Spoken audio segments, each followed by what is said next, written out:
Gray pill?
There we go.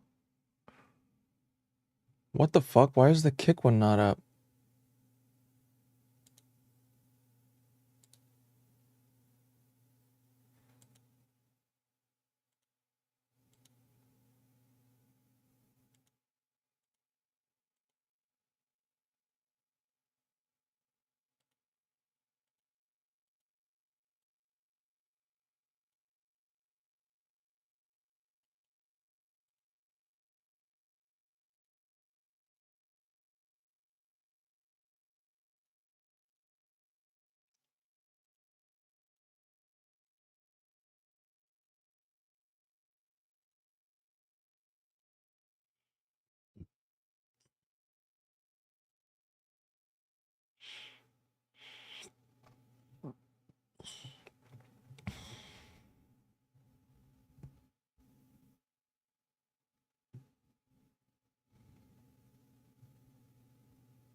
Oh, why is that not all the way up?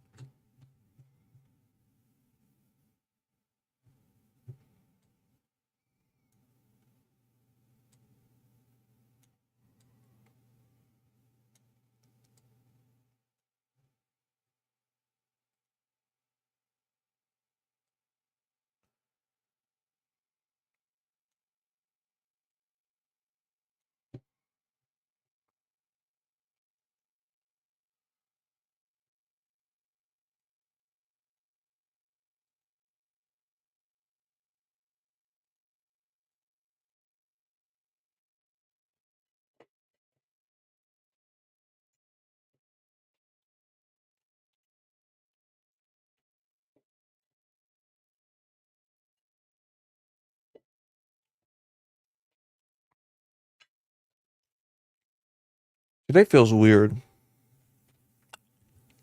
Feels real weird.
Oh,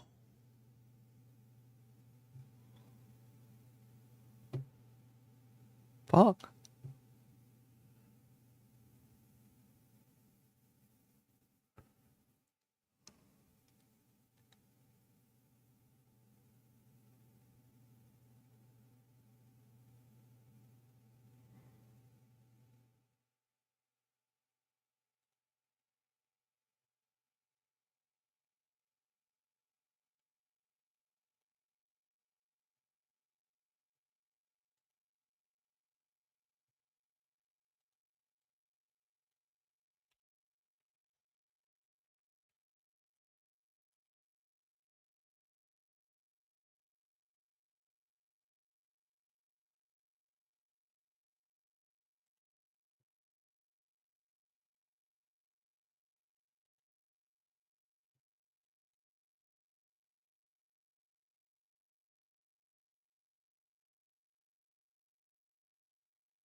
That sounds wild.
Holy shit.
Me! Literally me!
Oh, why does my nose get so fucking stuffy at night? Jesus Christ, it's so annoying.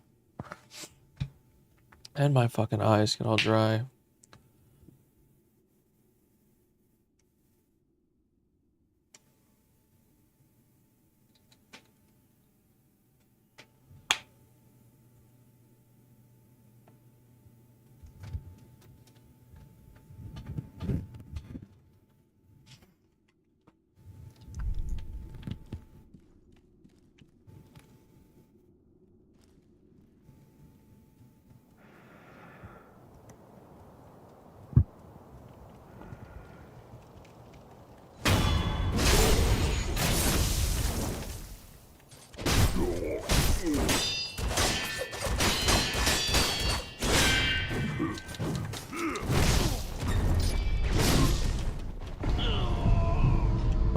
Holy shit.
Oh shit.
Humane Society, the American Thoracic. I didn't realize goes this on was a muted the Canadian entire Agency for time. Drugs and Technology and Health, like National Institute for Health and Clinical Evidence, which is the UK's like thing. So this is a big grade system, like big World Health Organization uses it. Grading how grade studies code are. specifies. Can you send this to me real quick? Yes, here, yeah. Because I don't feel like my questions are being answered. I'm a little confused. Oh no, I'm sorry. Here, I'm not trying to. I'm sending this to you right now. I think this is really relevant that like they got the surgeries, which are extremely high risk, got rated very low quality, which is like high risk, low trustworthiness of information. Like this is a recipe for catastrophe in my opinion. But for purposes of systemic reviews. Yeah, go ahead. The grade approach defines the quality of a body of evidence as the extent to which one can be confident that an estimate of effect or association is close to the quantity of specific interest.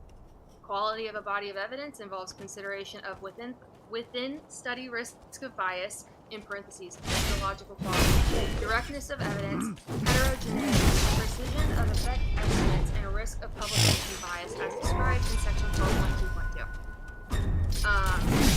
It specifies 4 levels of quality, so very low, moderate, and high, I believe are what they are off the top of my head. But I know that surgeries are only supported by very low quality, and puberty blockers and cross-sex hormones for minors are only supported by low quality. So the evidence base is weak. So the stuff that it's linking back to doesn't even come up. So the newest version of them deciding grade like by handbook. So that's like some free version that's like online. So maybe it is a shitty link, but that's just the basics of it. Like I'm sure there's like a Wikipedia page on it if you want something like, not that Wikipedia is neutral, but something that I'm not sending you. Let me see if it's.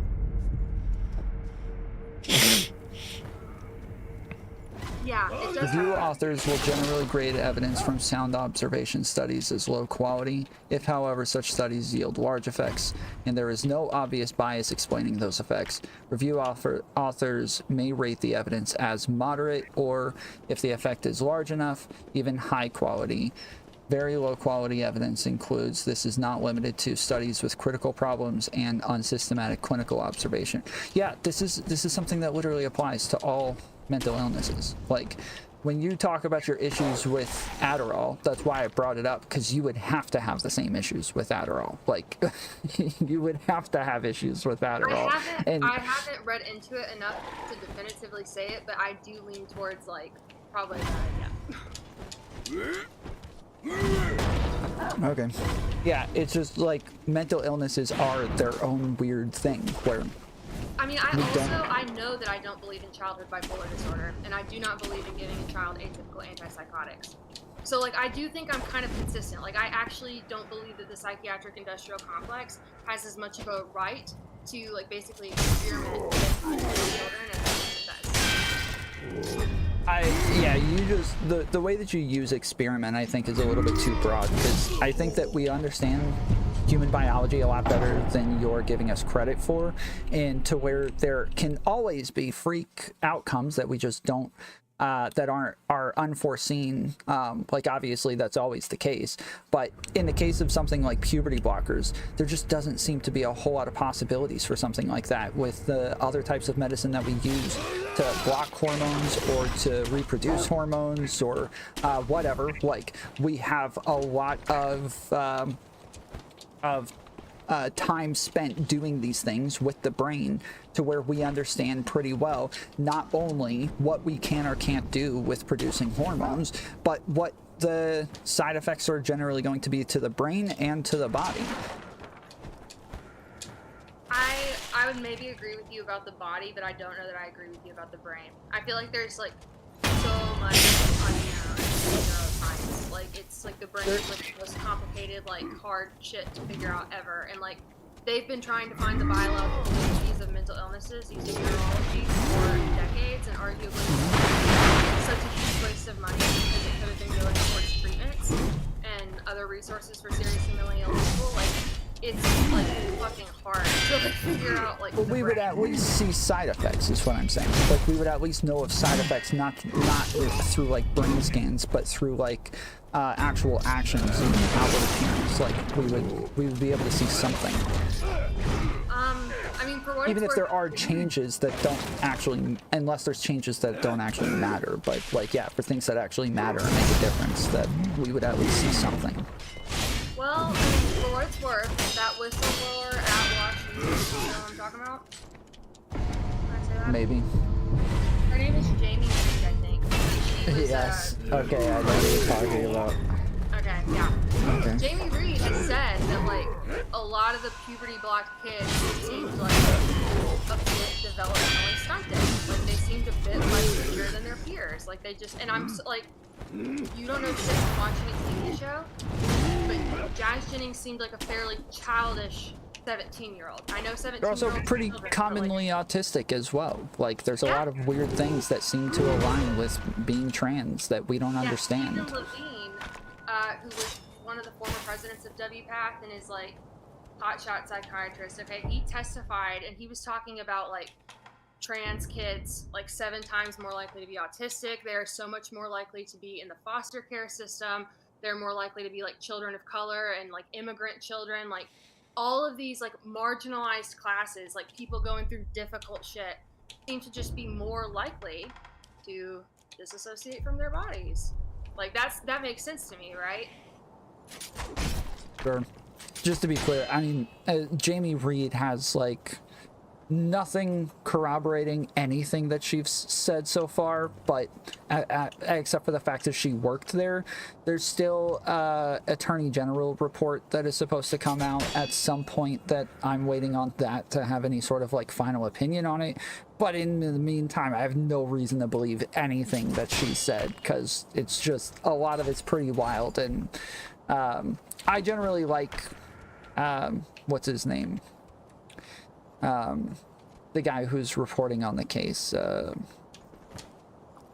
it Stinson, or I can't remember his name, but anyways, the reporter who came out with the story, I generally like him for the most part, but this story is wild.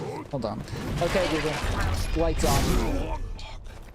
It's totally fair to avoid the court docs, right? Because she's going through a formal whistleblower procedure. So one way or another, and I mean it can take fucking forever, right? They're in like St. Louis and the court's in Moscow, and like I would expect it to take a long time, but one way or another, like there will be court documents.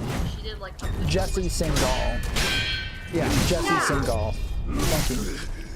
Yeah, I generally like Jesse Singal, but this is this one story is freaking weird. I mean, anyways, it yeah, makes sense, I just though. If you follow the WPATH model, it makes perfect sense that that shit would happen in a gender clinic. And Jamie Reed said they were following the WPATH model. Okay. Yeah, just a lot of the stuff that you're bringing up, these are like, in why you use hyperbolic language is because you have some like moral issue with this that I just don't think is realistic in any way. I don't think it's pragmatic with the way that we have to deal with mental illnesses. Like, I think that we would just end up not being able to treat half of mental illnesses at this point because we don't have hard data on these things, and it's not a hard science at all.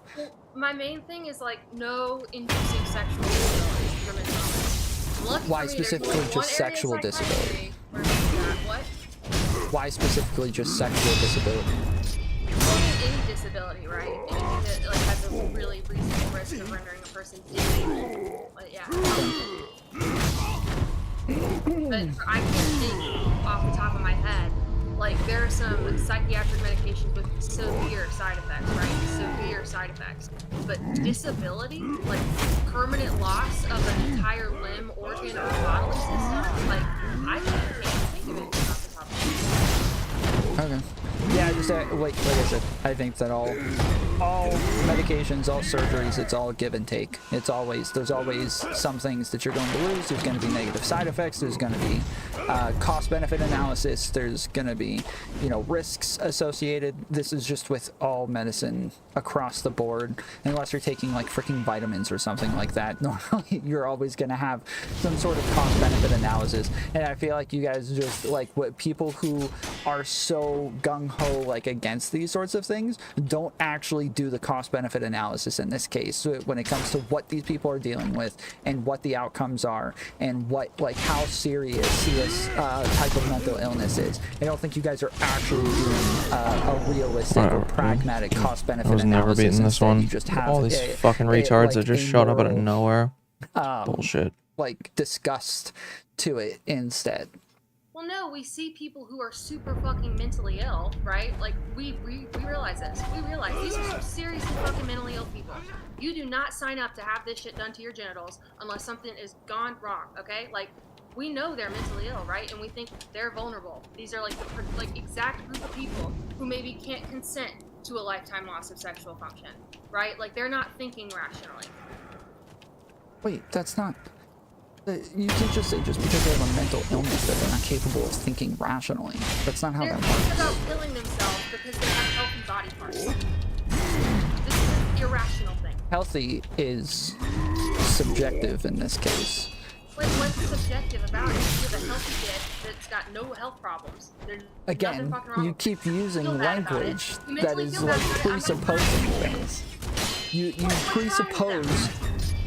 What's wrong with their genitals? They have healthy genitals. They have See, I immense problems with their get, see, genitals, but their this is what I'm genitals are talking healthy. about. This is like a presupposition that, like, when you say healthy genitals, right? Like, what does that mean? In the case of somebody with gender dysphoria, somebody where this genitalia is causing them such a high amount of distress to where they have the highest likelihood of killing themselves of any mental illness ever.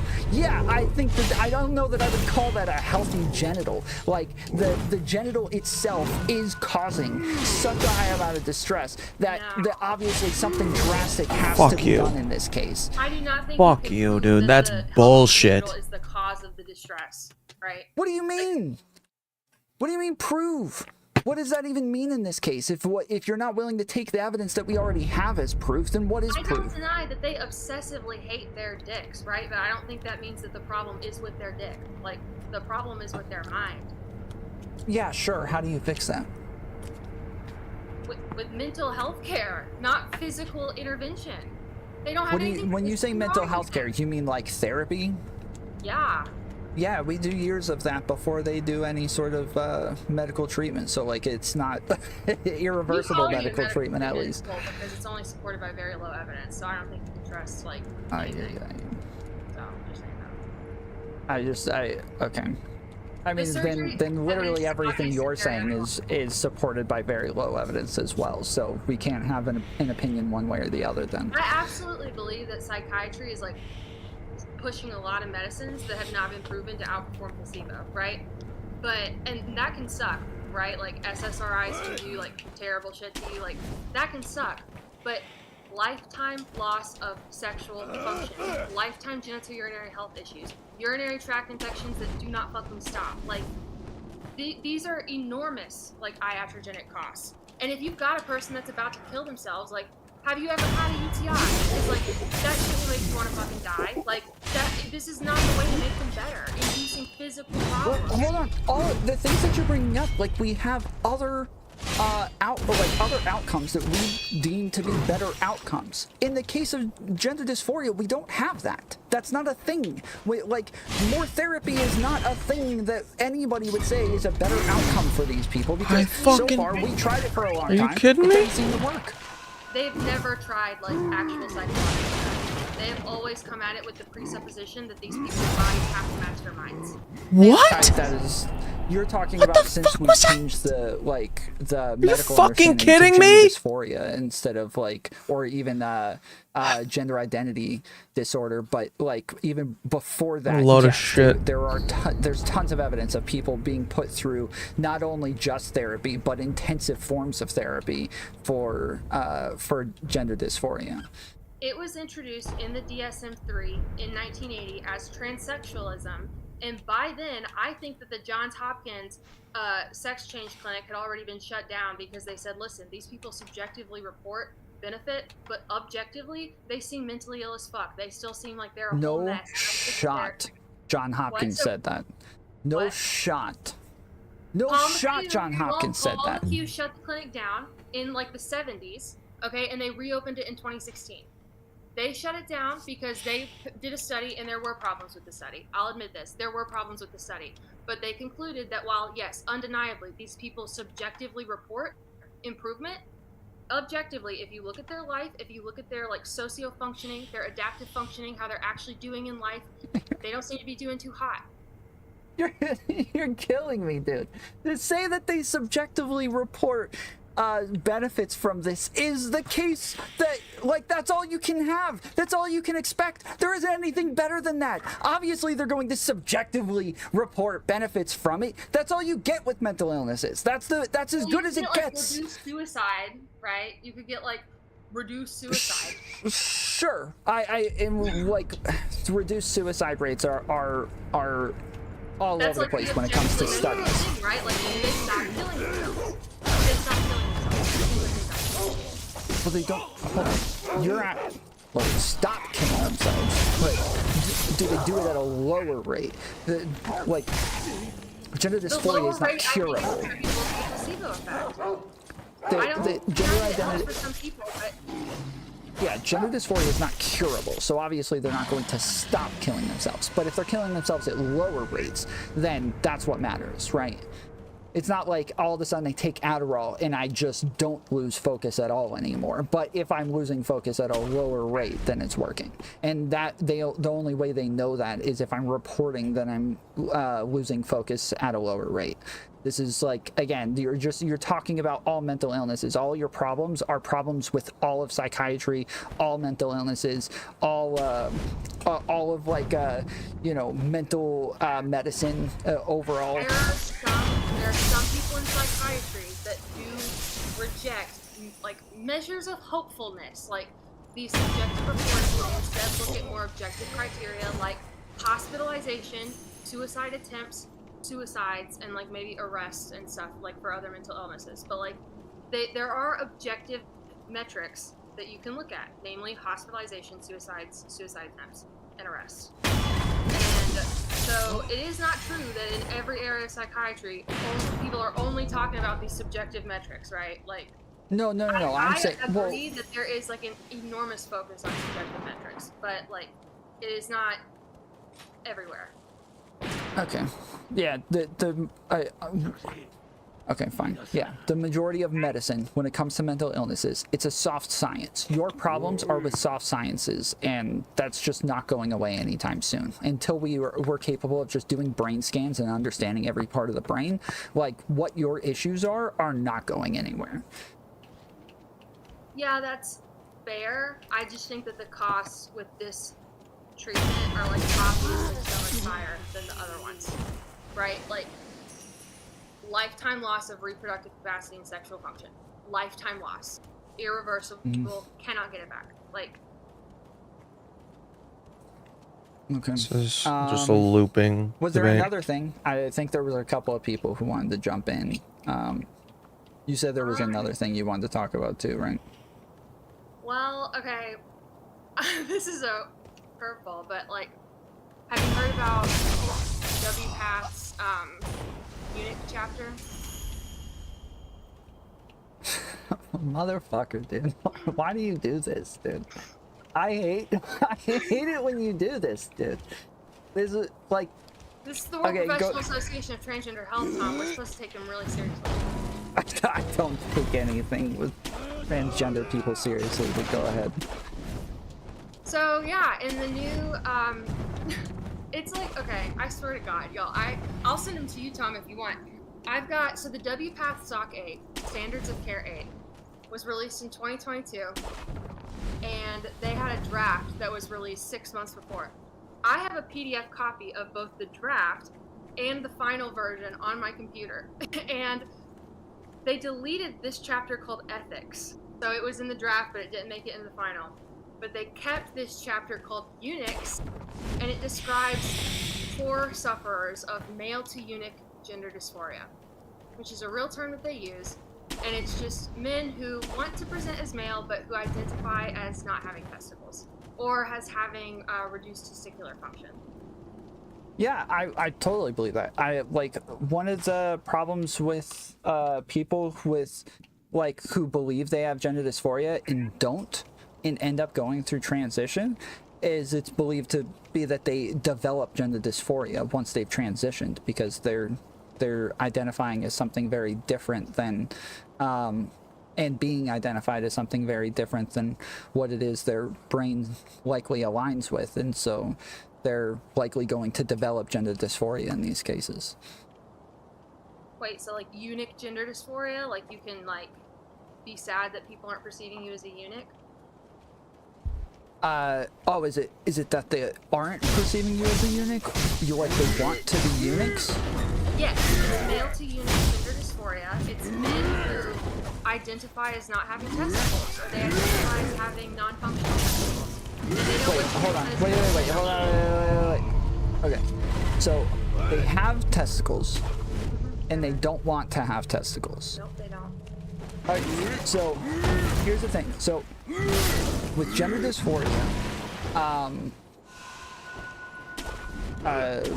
diagnosis, you have to have, like, there's a whole checklist for these things, but the main things that we're looking for is a strong rejection of your secondary sex characteristics and a strong preference for the opposite secondary sex characteristics, and this includes like even gendered characteristics and things like that, but it's the strong rejection of and the strong preference of.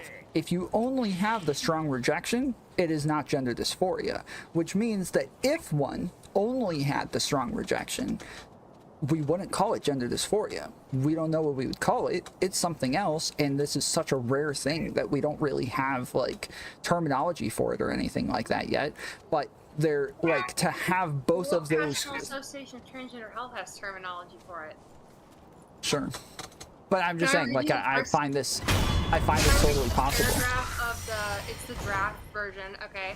Which, oh, by the way, some sneaky shit that they did. I couldn't believe the nerve of them. Okay, so in this eunuch chapter, they like have a table in the draft version.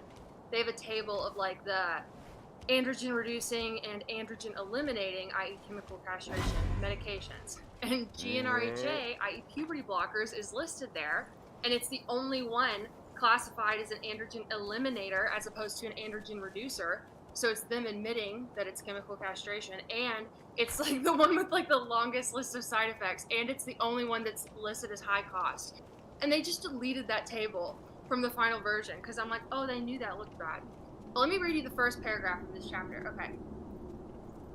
Male to eunuch individuals are part of the population of gender diverse people who experience gender dysphoria and or who seek gender-affirming care in order to bring their body into alignment with their identity.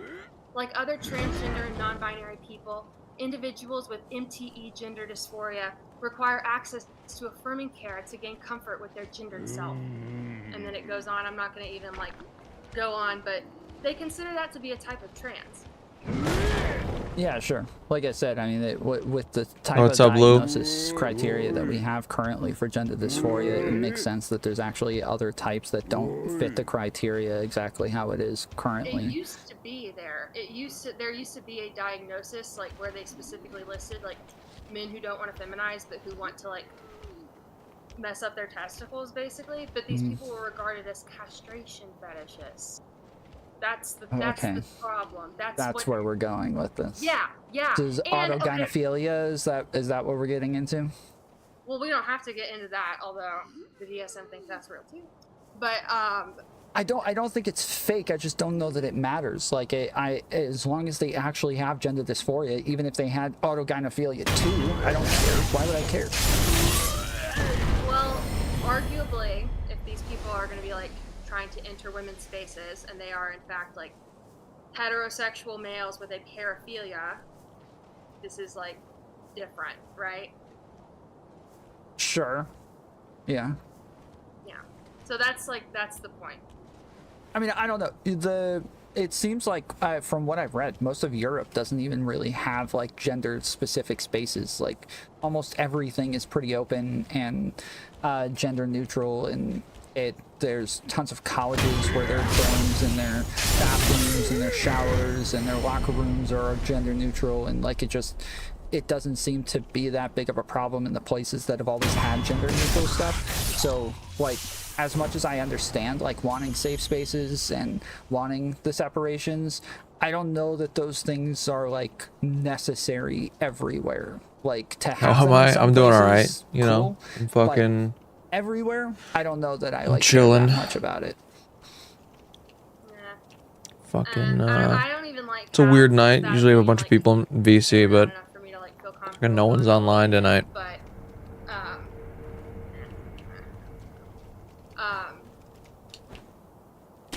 yeah. I mean, WPATH cited, like, in their Eunuch chapter, they cited a forum called the Eunuch Archive, and they said this is where we contacted the eunuch gender diverse people, the eunuch transgender people. This is where we found them, the Eunuch Archive, and like, this is a castration gained some erotica site. fucking- Like, that's what that is. Like, you can go to the fucking website. They Whatchamacallit, have the like a fucking- whole fan fiction section about castration. Like, That's boring. it's Yeah, I like, know, Are bro. we really gonna be affirming these people's like sexual pathology? I need to Like, get some with the skill eunuch points people, before just I- talk about When the you say a eunuch people. fan fiction section, Continue you're to just try to talking fight about this people who fucking talk about twat their of a- symptoms and how they want to No, alleviate like, a they boss. were symptoms. stories, like fictional, like erotica. That way, here, I'll Okay, yeah, send this to me. I'll look at it.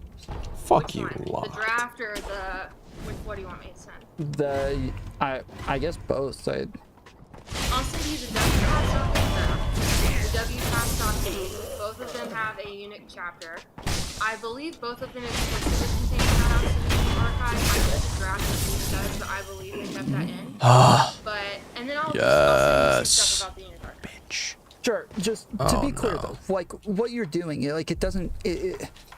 Taking specific movements and then attaching these to the problems that they have, that's not like there's tons of trans people out there who think that like self-ID is a good thing, or that gender abolition is a good thing, or that xenogenders are a good thing. I don't freaking care what they think like ideologically. I don't care what these movements have to say. I care about like medical diagnoses, and I care about like scientific evidence and those sorts of. Where the Well, that's fuck great, is the because World key? Professional Association for Transgender Fuck. Health, that's what it purports itself to be. And it lobbies places like the Endocrine Society and like the American Psychiatric Association. And like all of these American medical societies shout out WPATH whenever they do a fucking statement about transgender people. Like, this is allegedly a legitimate institution. This is not like some crackpot thing. Like, when in court they're fighting these laws about like whether or not states can ban this shit, and they are citing the WPATH standards of care. Like, this is a Sure, the LGBTQ lobbying group is a real thing as well, and they're freaking nut jobs too. Like, but I don't associate like the activists. Damn, it's 2 with already? the I'm sure freaking somebody's groups gonna be of people. online. Like, It's those are weird not that the same Saba's things, not and I feel like online. that's what you're When I doing with said like a random talking trans- about That's the eunuchs. most Oh, you out of the probably like ordinary. eunuchs. Like, that is not what I think. I do not No, assume no, no, that that's about not what I mean. That's not what I mean. I mean, talking about like this eunuch association as though like, look how wild they are. Like, having this sort of mental illness is so freaking crazy that it's like insane, and it's all just erotica and like some sort of fetish, which is like that. You play I those find games, that to Lou? be ridiculous. I think that that's gross. Like we don't have to associate. You torture yourself like I do? These, groups of people, right? They can have like an actual issue with their genitalia without actually having these fetishes. I feel like people that True. play this game or other Souls games, I feel like that's just like I a do think sign a pretty significant portion, that we all but secretly also, like, I don't deny that there are other reasons, but, like, these are, and we all like, secretly these are like probably traumatized people. Like, these are getting dommed mentally ill by people. some Like, like these are Sure. people who have crazy caused, like, women, harm to but my life, right? And we're that's like why they think too they're healthy. I mean, not physiologically too impaired. I mean, not to do physiologically it or impaired, something. Like if we but tried it, they're we'd all like it. body parts. We just, like get tortured. I saw like 3 or 4 people in chat saying they wanted to jump in, and I told them to hop in the waiting room, but nobody did. So, yeah, I like, I don't, Oh, There- wait a minute. Okay. So, like, from what we understand about gay people, right? There seems to be like Bitch. likely a gay gene, or a gene that makes you more likely to be gay. That seems to correlate with being gay. Let's say it like that. There seems to be a gene that correlates with being gay, a group of genes even. And whether or not you actually end up being gay with that gene is likely associated with a bunch of other social factors and how you grow up and when you're raised, maybe if you're sexually assaulted, maybe if you're you know, if you don't have two parents, or like there's just a ton of other things that could This is not what I change expected. whether or not you end up being gay.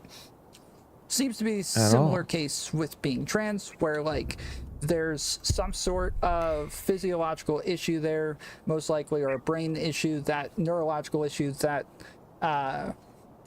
that is associated with your DNA that could change based on your upbringing and social circumstances throughout your life. I'm not going to disagree with any of these things. Like I think that it's obvious that like social circumstances are going to affect whether or not you have these things. But in the end, once you have it and there's just no cure for it, the best we can do is alleviate the symptoms. Well, but okay, at least surely you admit with the eunuch people, like, we truly do not know. This is a whole new thing. Like, they do not know. The example is at the WPATH symposium. You can watch a video of this. There's this guy, he's an endocrinologist at Harvard, okay? And he was talking about, like, there was the eunuch section at the WPATH symposium, and he described a case study, and it was the saddest shit Stopping by ever. to say Like, hi when I this switch man, from he PC to my wanted his phone, but I guess I'll testicles stay here for the removed, time I'm and on he my had been, like, phone. threatened with castration Because I'm and listening to repeatedly Tom. by his father. And they were like, oh yeah, let's affirm that. And I'm like, wait, you have no reason to believe that this person was just like, which I realize, again, I am not claiming that the eunuch thing is like the same as like what we would traditionally like assume like gender dysphoria to be, right? I'm just saying that like this medical organization is taking a lot of creative liberties. I really don't know what was the my fuck point I'm with supposed to eunuch. do Like, here. I'm not trying to draw comparisons and say that they're the same, right? I'm just trying to establish that like I think this area of medicine is going a little crazy. Okay. I do have to run to the restroom real quick. I will be right back. Have fun. Yeah, I'll look at the restroom and start jeering Tom. Hi, Zonia. Hello. How are Nice. Well, how are you? you? Doing all right. Zonia. Quietly tuning in and tuning out periodically. I was joking earlier about, oh no, trans debates are like what are going to make me want to commit suicide. It has nothing to do with my gender identity. It has to do with yet another trans issue debate. Fair. I do feel like I feel bad because Based. I'm part of the problem, right? I'm Definitely, sitting here, agree. My life's not personally affected, right? I feel bad for specifically like I don't know if you heard one of the biggest contentions I have is with like the kids that are set up to be like puberty block vaginoplasty because I don't think they know what the fuck they're doing like with those surgeries, right? Like, and so I have this like I feel bad for them, but my life is not personally affected at all. So I realize it's fucking annoying when you've got like actual skin in the game, right? And you're hearing these people like me like have all these opinions. Like, I don't know if sorry is the right way to put it, but I will acknowledge awareness of like your legitimate frustration. I don't know what the fuck to do. That's all right. I mean, it like all issues that you know, there's in a way everybody's got a little bit of buy-in. You're part of a collective society, so I don't think it's that big of a deal to have people who are not affected by those issues, not directly anyway, to want to weigh in and have an opinion, even one that may be converse to what like those who are affected by it have. Yeah, I think that's perfectly reasonable. We work as a collective society. Everybody's got a little bit of skin in the game one way or another, even if it's indirect. And so it's perfectly reasonable for other people to want to weigh in with their positions and their opinions. So I don't actually have an issue with that. I don't know. I'm like, oh no, another one of these debates. Yeah, but Allie does say sometimes that, like, you know, you shouldn't have an opinion on who goes into women's bathrooms if you're not a woman and When did I crap like say that. that? You said that in my chat. You're like, I was talking about these things and you said something like, well, you're not a woman, so you'll never have to deal with this. So like, why even talk about it? I was like, I don't freaking care. I don't have to be a woman to talk about it. Okay. Well, I don't remember. I'm not accusing you of lying, but I disavow. If that portrayal is accurate, Okay. I disavow. Yeah. Yeah. Based. I don't. So one of the things that I definitely notice is that there's always going to be this like lobbying organizations like WPATH and other organizations. They sometimes do go a little far and like incorporate things that are not well understood yet, and they just want to kind of get on the bandwagon. Or there's something that, like, for instance, I didn't know about the eunuch thing. I wasn't even familiar with that. Apparently, I guess, so what you're saying is that it was a draft that they had to support eunuchs, like people who had like castration fetishes, and then they decided, that doesn't look so good, and they struck it from the platform or something. No, they kept it. It made it into the final, like, the SOC 8 is what I'm referencing. Like, the Okay. version 8 of the Standards of Care, there is a eunuch chapter. And the draft version of it was more extensive, but the chapter itself did make it into the final version. Do they have maps on there too? Uh-oh. Oh, God. Yeah, that's because that is kind of curious. Why am I bored? I 'Cause know I'm that bored. There's been, like, I've seen some talk about the Ain't whole nobody thing around, about huh? eunuchs being like a thing, and that it's that people want to legitimize it as like a medical procedure that should be supported by standards of care and such. But I don't remember WPATH actually buying Bitch. into that. and What's up, running Sing? with it. So it's part of the SOC 8 WPATH. Yes. I'll interesting. actually start sending stuff to Tom right now that I have. Yeah, I mean, obviously, a lot of these lobbying and organizations and such that are trying to push for certain types of care, they definitely seem, in certain cases, to go a little too far and get a little overzealous with certain things. But I think there's one of the problems that I see. Like, I can understand why it is that people will have, like yourself, will have hesitancy to want to support things, and you'll want to have pushback and be critical of things. But I find that there's a lot of people who look for a bunch of problems as a means to strike all transgender care from the record and eliminate it all.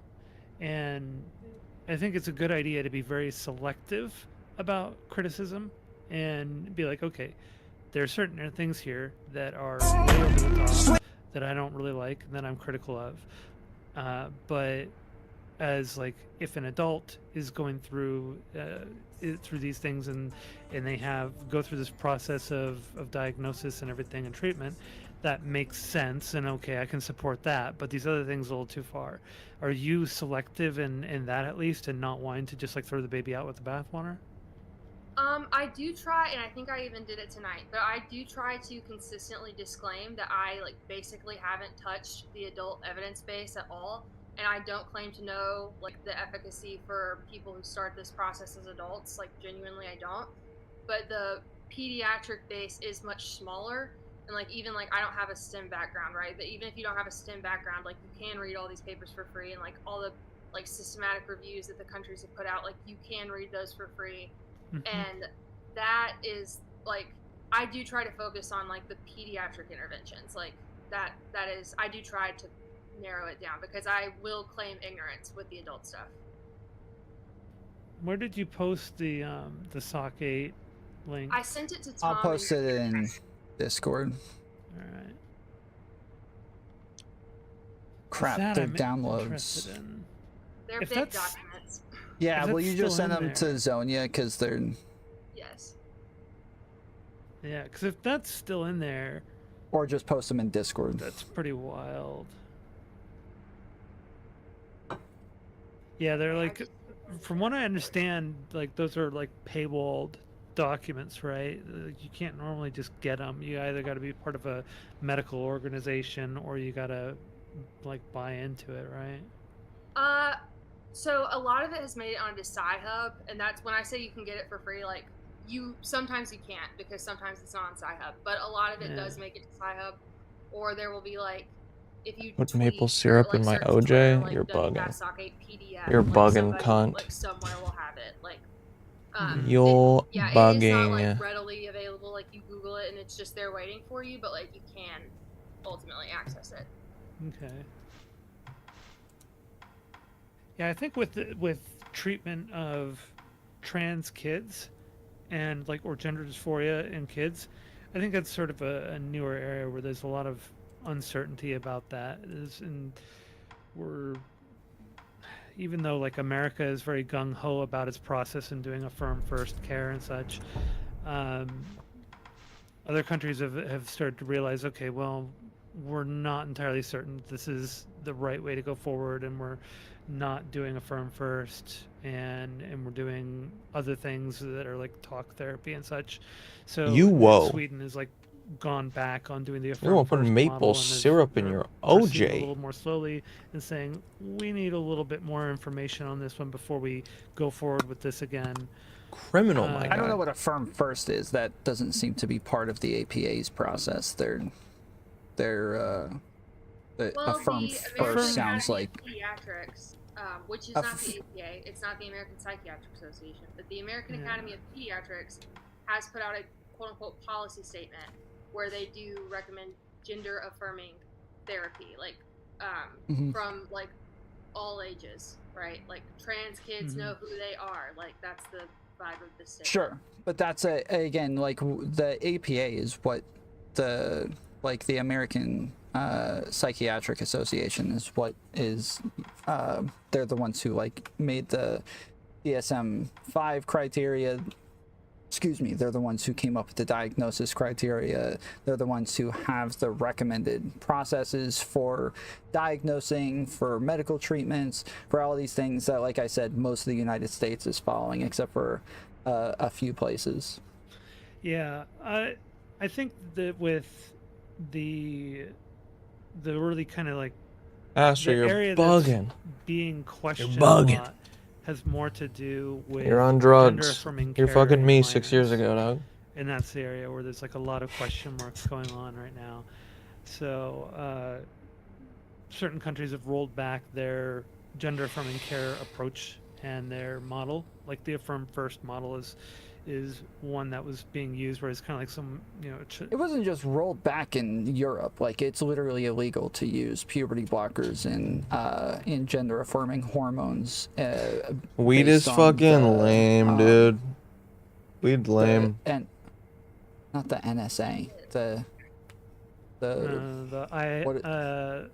What is it? International MDMA is where it's at. Whatever. Classification of diseases, the ICD. Yeah, Is that what ICD. you're- There we go. It wasn't the ICD either. It was the freaking crap. It's like the N. I don't know. Hold on. No, I don't Are you remember talking exactly. about Not for me. NICE in UK? Is that what you're talking about? NHS. Sorry. Honey that and would be orange juice? Dude, the MDMA is the national- best. Okay. I mean, aside from the heroin, NHS heroin is is the one who the banned true puberty champ, but blockers not and, good. I don't think Or at least came Um, out with a recommendation to ban puberty blockers. No, and MDMA is that's a the blast. recommendation that, It's a good thing to do at like a followed. The concert. big thing is that they stopped doing. So it used to be that they would do. I've been clean Affirm for 6 first. years from heroin. That- I will what still that do meant was MDMA they at would concerts Go ahead, occasionally. affirm the It's gender amazing. identity that the child is expressing at the time. Not and even put them close on to the same puberty thing. Blockers, and that was like the recommended first thing to do. And that got rolled back. Same thing with Sweden. They Shrooms rolled and that E are back as like- well. A couple of other Yeah, countries no, as both well. Totally Sweden different. and so the NHS recently announced an interim policy holding that puberty People that say that MDMA is a puberty-suppressing fucking hormones psychedelic are should not be retarded. routinely commissioned for have children no idea what and they're talking adolescents about. outside of research settings, citing the Outside of significant uncertainties surrounding the use of hormone treatment. So they can't use these for gender affirming care anymore. Yeah, and That's not like that. outside of research, and in Sweden, it's on case-by-case basis as opposed to standards of practice, right? So they rolled it back from being part of the standard of practice or standard of care to being this is only on a case-by-case basis and is not the recommended course of treatment for a recommended initial course of treatment. There needs to be more data and more research done on this, so we allow it for research settings and on a case-by-case basis. So that's how Sweden is doing it now. And honestly, like from a lot of the reading that I've done, and Last I checked, Sweden cannot prescribe hormone blockers. I think they can in research settings. Yeah, again, in research settings, but these are like, that's very different. We're talking Yeah. about whether or not you can prescribe these things for gender affirming care generally. I know. Well, when I read up on it at the time, it looked like it was no longer part of the recommended course of treatment, but could still be done on a case-by-case basis under certain criteria. So In 2022, the Swedish government's National Board of Health and Welfare said hormone treatments for minors should be provided within a research context and offered only in exceptional cases, while Okay, adding that the that was risks of exceptional cases. puberty suppressing treatment and gender affirming hormonal treatment currently outweigh the risks. So yeah, so that was exceptional cases. That's what it was. I was thinking of. I was trying to remember what the heck it was, what their criteria was, but yeah, that was it. yeah, but what the hell is an exceptional case? Like having gender Well, Probably the does. like, oh, I love you. That- having all gender that that's- stuff make dysphoria it is feeling- already I'd never tried an extreme painkillers for case, fun. like- I know I'd like too much. I don't want to. If you read Yeah, the but yeah. That's DSM-5 basically criteria, heroin. Like pretty. Like they've. I mean. This Yeah, is the that's whole sort of DSM-5 the in I love you general. and I we're was so on a connected lecture feeling is sort of recently, what and I talked MDMA is. about, like, psychiatric It's sort of. diagnostic inflation generally, and like Ugh. gender dysphoria was not I mentioned feel twice, like- right? I feel So like actually think this is, like, Psychedelics much have more the than we're gender so dysphoria, connected but the thing, diagnostic but criteria MDMA is like every the element I love is you, I love already everyone, loaded, right? and I Like, just want to it be is the far happiest person easier on to be earth diagnosed and with make sure gender that dysphoria nobody than it is was to ever be upset diagnosed with again. gender identity disorder. You just get really bubbly Wait, you're saying it's harder to get and diagnosed and you with want to it? like dance. Easier. You're very I think outgoing. it's It's like a easier. social it's lubricant easier. times 50. Yeah, sure. Gender But- Thousand. identity disorder was a Again, but the narrower category. yeah, but the processes are longer. So like the criteria So- for what you need to actually be diagnosed with it is one thing, but the diagnosis process of actually like not just getting a diagnosis, but actually being able to get any sort of care for it is amazing. pretty extreme. So I was tuning in and tuning out periodically. It's been a little hard for me to focus, but I was good. And I'm sorry, and it's such a small amount of people that's why I'm saying it's already an exceptional case because it's such a small amount of people. But yeah, sorry, go ahead. So you mentioned earlier that you thought you'd done a good job of like qualifying that that this is more talking about with gender affirming care of minors, and that you're not wanting to you haven't said anything about like adults choosing to go through gender affirming care, but I was kind of confused. Now maybe it's because I tuned out for a bit, and then when I came back, you were already talking about it. But how did you even get to the point of talking about WPATHs, like having in the SOC 8 so a standard of care for eunuchs, and like Oh, that was a Professional. curveball. That was a complete curveball because I just think that's indicative of like how far WPATH has gone, and I do think this institution is treated as very legitimate by other institutions that matter, like such as the Endocrine Society and federal appeals courts. So I think if they're going crazy, it is like relevant. But are So- they actually implementing any of their recommendations? Like, are there like at least Yeah, recommendations shrooms are that we would definitely a find good thing for to everybody to try. Even if you're bad? anti-drug, shrooms are a good one. I mean, a lot of gender clinics seem to fashion themselves as like WPATH compliant. Like these are the standards of like when you say the APA standards of care, I'm not saying they don't exist because they like quite possibly do. But the only standards of care I've ever seen people reference are Endocrine Society. We've gone over this before. Yes, but yeah. Well, wait. Well, what is the APA protocol then? Like, where is this document where they line up like the 6 months and then the blah? Like, I'm not saying it doesn't exist. I just I haven't seen it. I've seen Endocrine Okay, Society. Me too. for What do I think of hormone ayahuasca? administration. It doesn't I say haven't done diagnosis. ayahuasca, I've seen the DSM-5, but I used to which is make diagnostic part of the criteria only, component treatment of it. recommendations, and then Um, WPATH, So ayahuasca and is American DMT Academy of Pediatrics has with an along MAOI. with the child psychotherapy So an models. MAOI is a Yeah, see, monoamine the oxidase pediatrics, inhibitor. like you're always talking about and the pediatrics, DMT but as is far as I know, they're not actually dimethyltryptamine. used anywhere. I used to make whereas, like, DMT. the American Psychological DMT you can Association, smoke. the You take 3 big ass hits. American Psycho, and then- well, there's the American Psychological Association Uh-huh. and the Oh, American okay. Psychiatric You take 3 big ass Association hits, are and then both, you sit the back, two you that close we, your eyes, like, and that you are blast through a actually tunnel of working on these fractals things.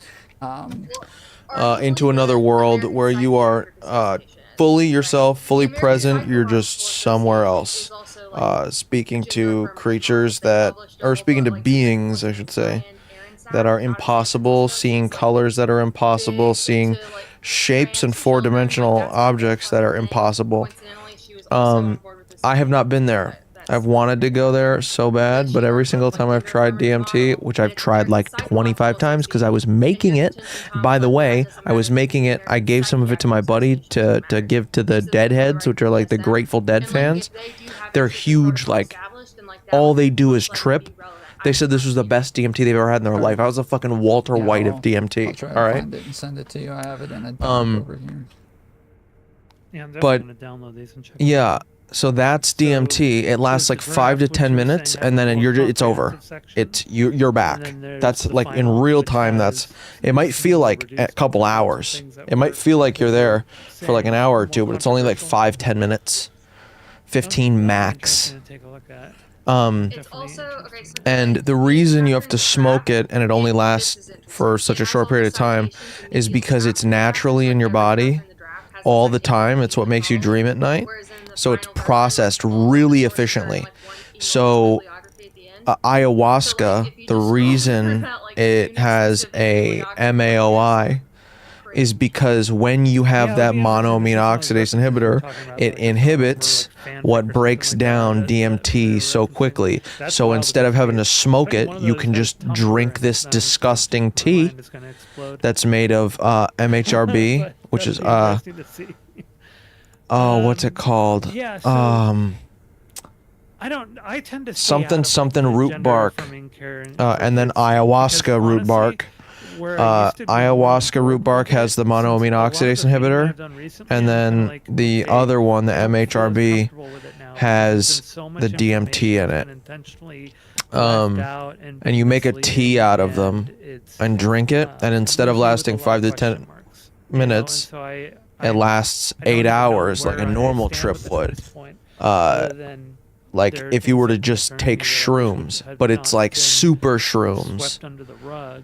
And it seems like I don't some of- deny that It's a lot like of people shrooms on overlook a lot meth. of the issues. I just think that we're I always haven't gonna go done with it. the best information that we I'm have, and I terrified think to do that. currently we have at least enough information, and the But best I do wanna information do that it we one have day. is going to well, like go the in this fact direction. that It's just a people lot, and wanted I've to I've had very crucify good trip Jesse experiences. Singel Lately, for I feel like all of my looking trip into experiences this have been a little bit annoying.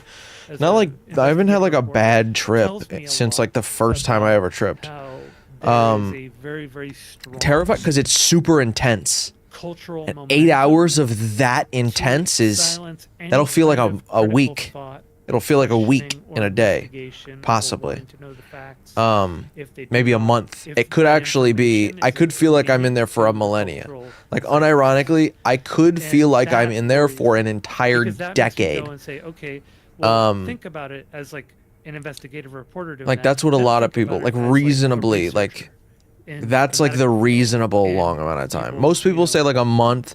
Some trying people to say a year. Some people say a bring this decade. information together in the medical Then there are field and what the they occasional are like having to worry about for a and millennia. worry But it's about their that lives is being destroyed, that is a their ego careers being death destroyed, situation their where reputation in their field and their medical you field being are destroyed. in such an So intense There are deep stories with state of criticisms thought. Jesse Singel You- as well. It's just people like you are the, no you know, longer Majority yourself. Report aren't really bringing You up are those everything. issues. Like one of the things that she mentioned earlier, And everything was, is you, and you're just Amy you're Reed, just a is that her piece of the name? universe. Or Sometimes people believe they're God. Jamie Reed, yeah. You're like, The Jamie I Reed can story, see like, and hers, feel and currently has taste been and investigated by the hear hospital. Obviously, everything. self-investigation, so doesn't have to be too serious. Um, but they didn't find anybody to corroborate her story. Yeah. Nobody's come out publicly. to Ego corroborate death her is story. supposed to be. I've tripped hundreds of Attorney times, General not hundreds, investigation probably still, around 100 in that times city that's on different things. supposed to I come still out haven't with a done report at mescaline. some I really point. want to They've do continuously mescaline. said that they're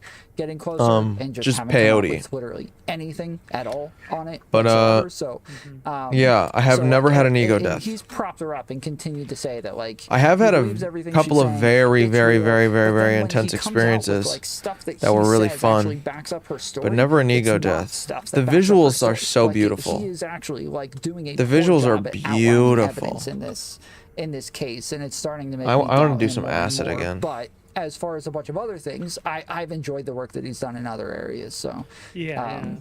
I Yeah, the Jamie Reed stuff definitely seems to have a lot of holes in it, and yeah, I'm with you there. But like the fact that there are Yeah. people just ready to. I was crucify actually the supposed to have guy a conversation with for Zonia any last week investigation into about this at all, mushrooms. and trying to destroy I heard his her life on because he's asking these questions.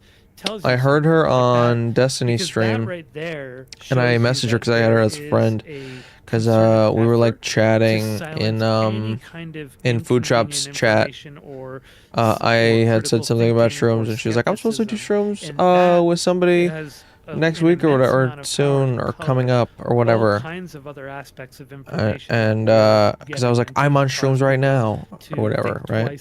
And she said that. She was like, "I'd love to fucking hear hear how it went or what you got out of it." I got nothing out of it. It was just a shitty trip. It was so overwhelming. It was like a crazy body high, wild visuals, but crazy body high. Like, it was uncomfortable.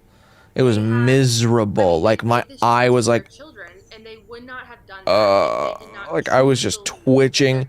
I was like, ugh, like I hated it. It was so bad. That was like the beginning hour, just a miserable body high. And then it sort of got better. The visuals though, I closed my eyes and I just saw the craziest shit. Like, when I say the craziest shit, I don't mean like actual crazy shit. I mean like the vivid patterns.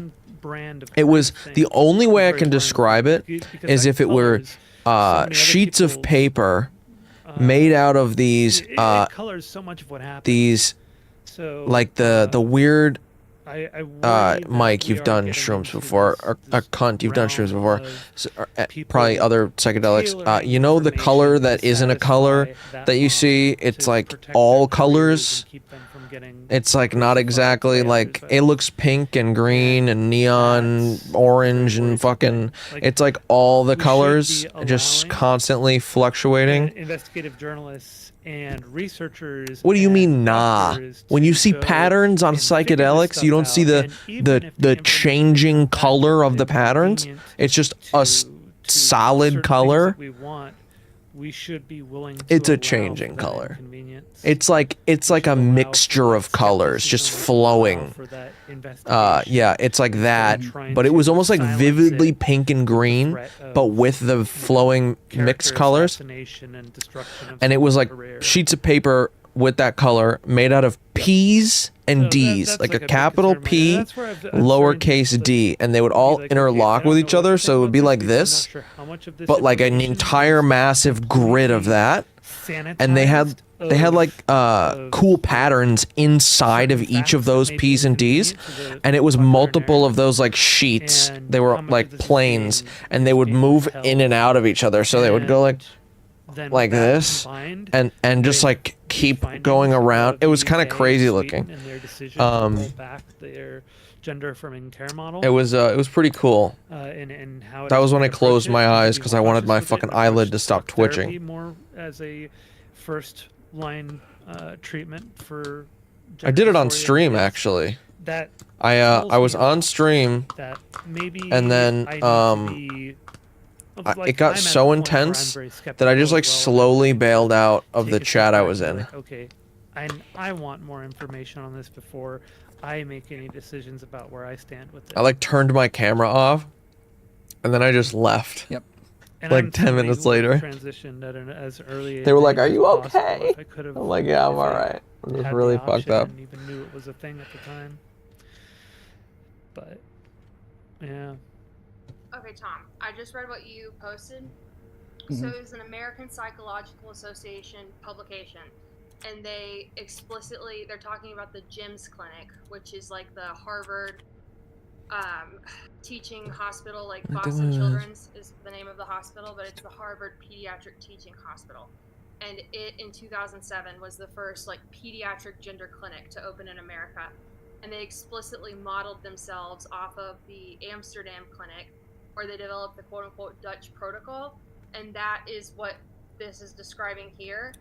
No, And that's so like, not possible. when we were talking about kid therapy earlier, and like you were like, I don't think affirmation I doesn't even sound like a real thing. Like, I think those it people is are a thing. coping. I mean, There it's are- not Wait, impossible. wait, It's no. in your brain. I'm not saying that gender DMT is affirming care isn't a in real your thing. I'm brain saying all the time. affirmation It's what makes you first. dream at night. Yeah, so this talks about the And fact it's that, what like, gives you people need, the delusion 6 months of God therapy. when they It die says, and then come take back. puberty blockers for 2 to 3 years. Like, this is what I'm talking about when I'm referencing like the processes that are recommended in the United States.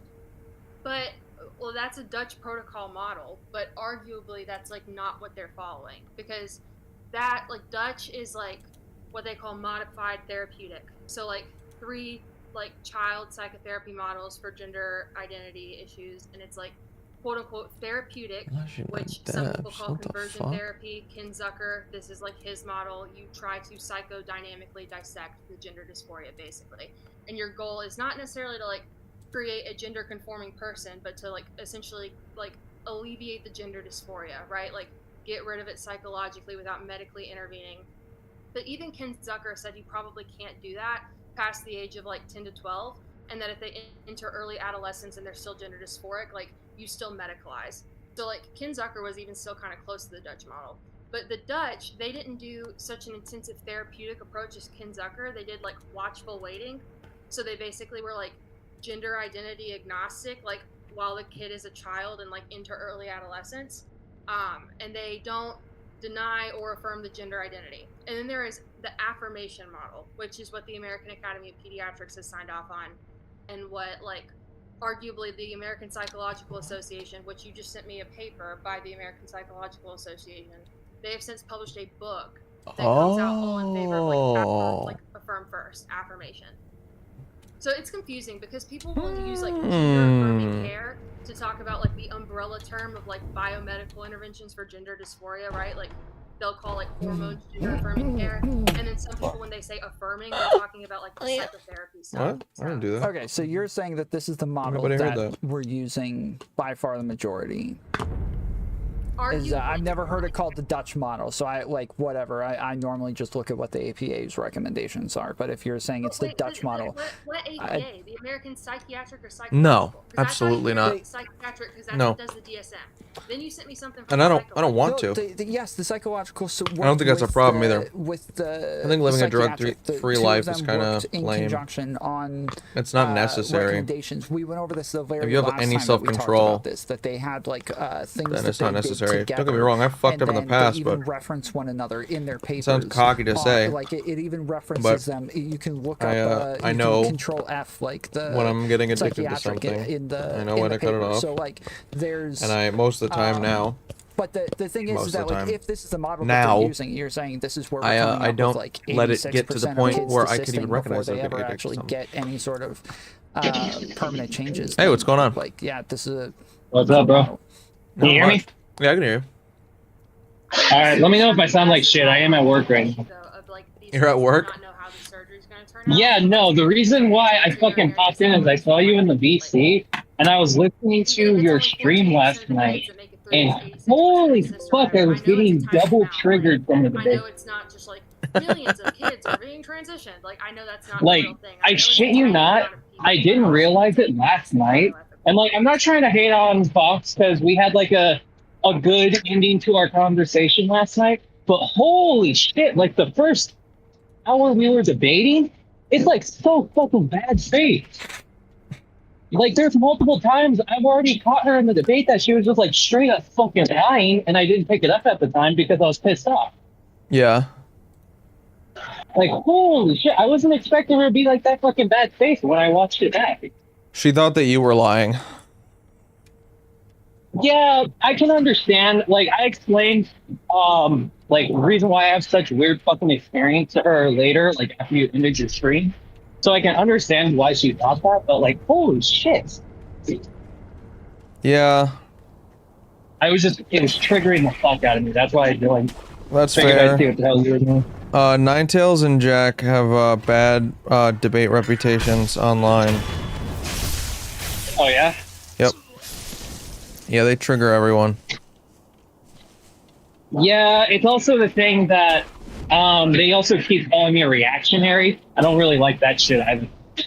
kind of like I find it disrespectful when you refer to me as a reactionary, especially since their take of reactionary is you can't be a reactionary if you're on the left, which literally their definition they said was a reactionary is somebody from the far right that is being reactionary.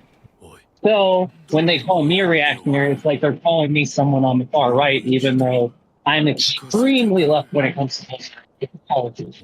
Yeah. I don't know. Ninetales calls everyone a reactionary, I feel like. Oh, really? Yeah. It wouldn't be that bad, in my opinion, if she would also refer to herself as reactionary. Because I even asked her, I was like, do you refer to yourself as one? Because Hassan refers to himself as reactionary, and so does Vosh. And she was just like, no, reactionaries are only on the right, so I disagree with their version of reaction. That's a weird one.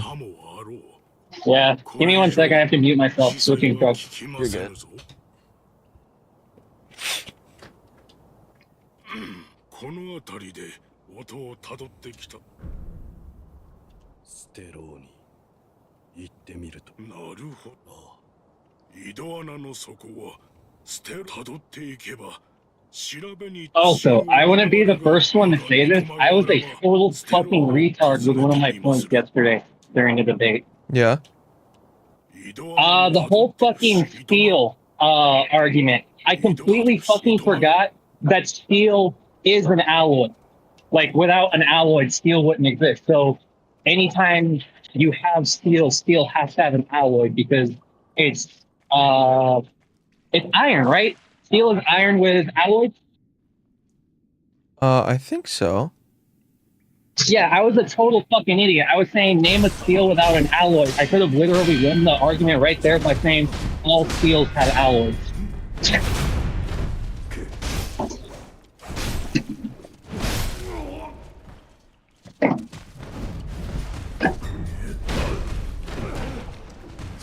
What you up to tonight, by the way? Playing Sekiro, getting my ass beat. Ah, like normal. Fair enough. Indeed. How close are you to beating it? Very far. Oh shit.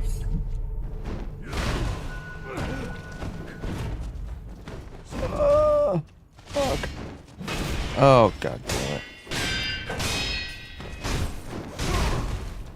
Fuck. Oh, I'm fucked. I don't think I'm beating this game. Ever. What do you do for work again?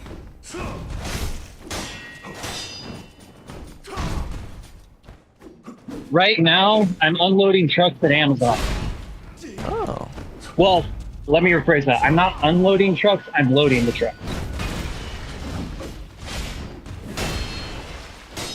Granted, normally I'm on the floor, so like normally I can't join calls like this. It's just today's my overtime day, so we're not running the floor. I join calls on the floor every once in a while when I'm on my forklift. Yeah, I do it when there's like nobody fucking around me like today because it's literally just me in the back of a truck all day. Are you on a forklift or a pallet jack? Normally I'm just on the floor like operating pallet jacks and shit, doing whatever is needing to be done. But today I'm doing what's called fluid load, which is literally just me. I pull the conveyor belt into the truck and I toss all the boxes off the belt into the truck. Okay. Similar to what you would see at UPS. Okay. That's why if you hear banging, I'm literally throwing your items right now. If you Nice. order something from Amazon, that is. Nice. Yeah, don't worry, it's safe. It's good. It's safe. Perfectly safe. Good. My Xbox is rattled, but dope. There you go, bro. Don't even worry about it. Based. As long as I'm making rate, everyone's happy. Based.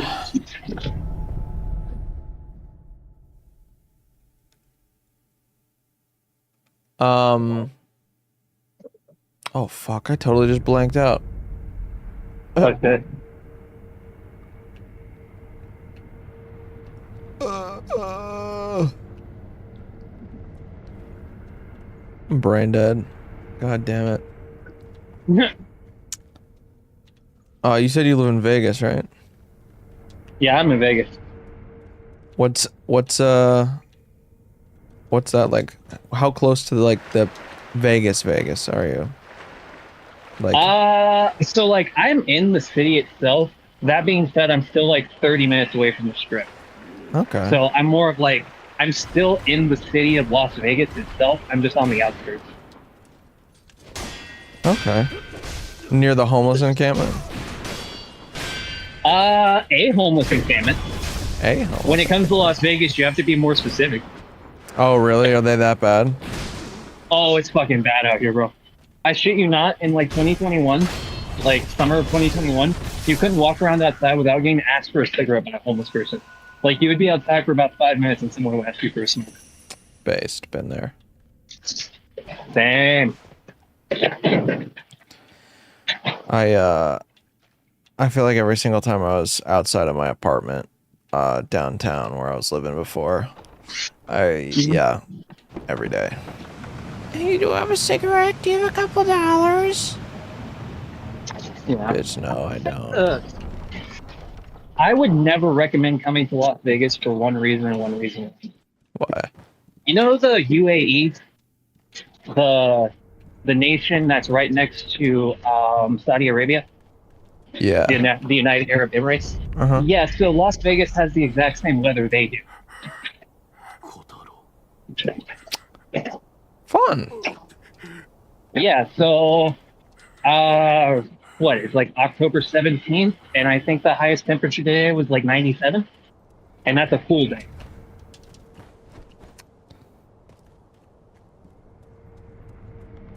$97 is a cool day?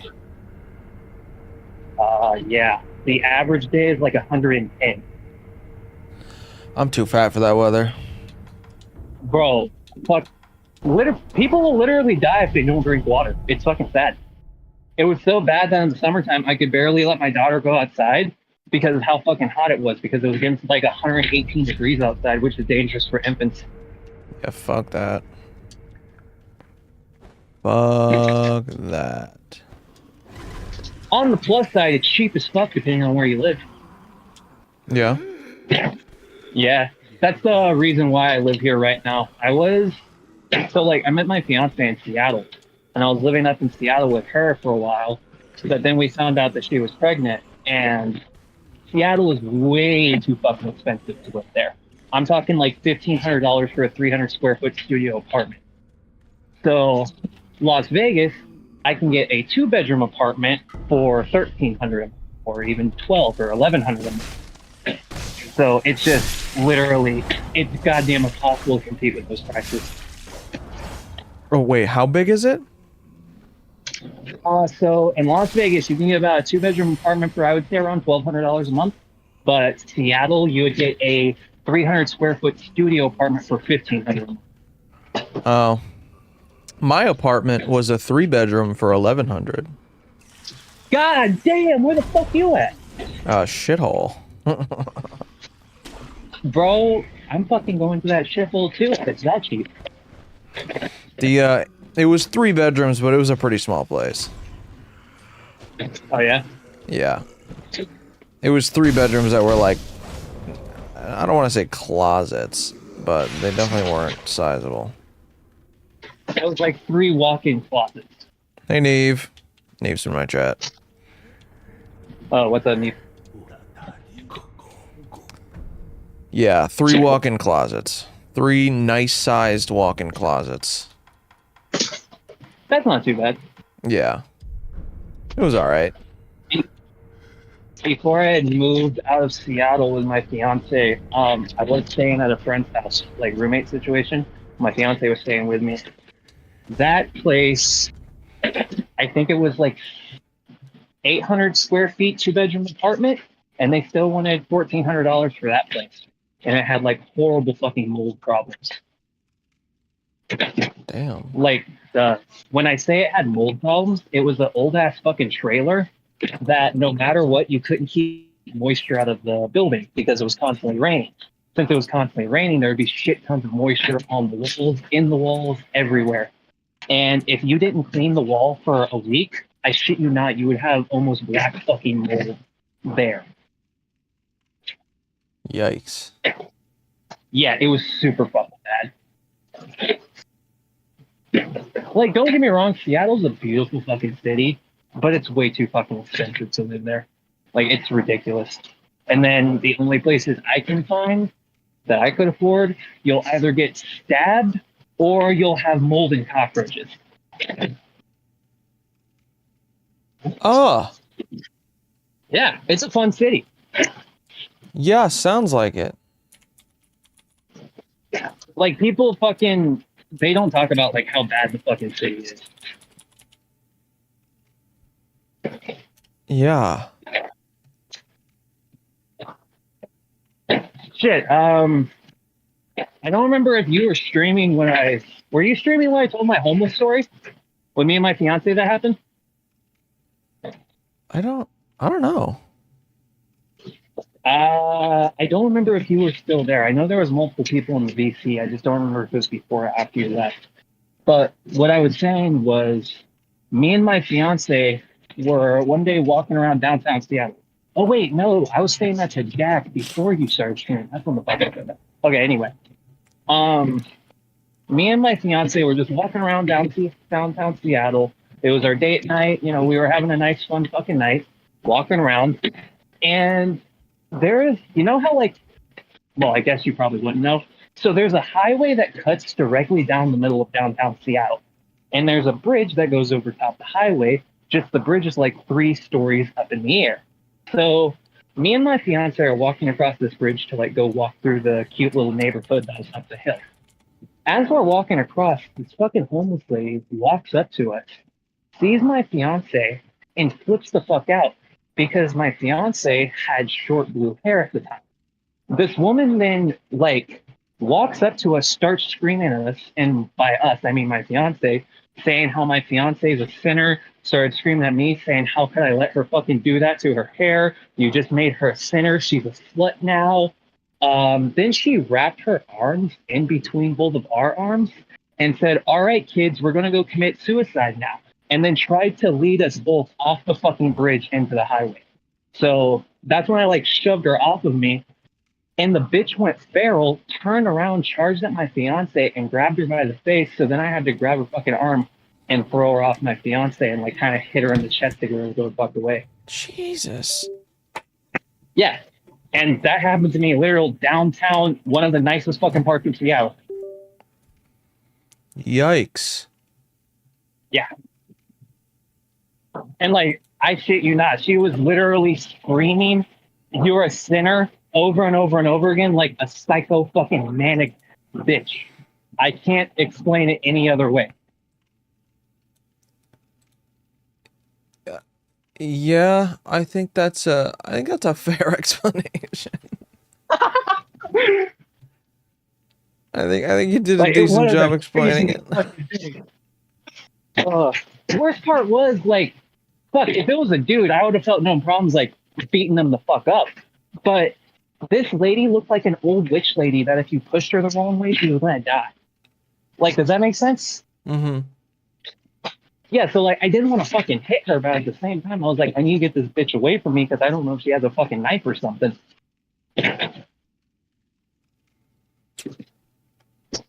Damn. Yeah, fun times, fun stories. Seattle's a fun place. I recommend you go. You know, I'm good. Oh shit. Hey, despite what people may say, Space Needle's pretty nice.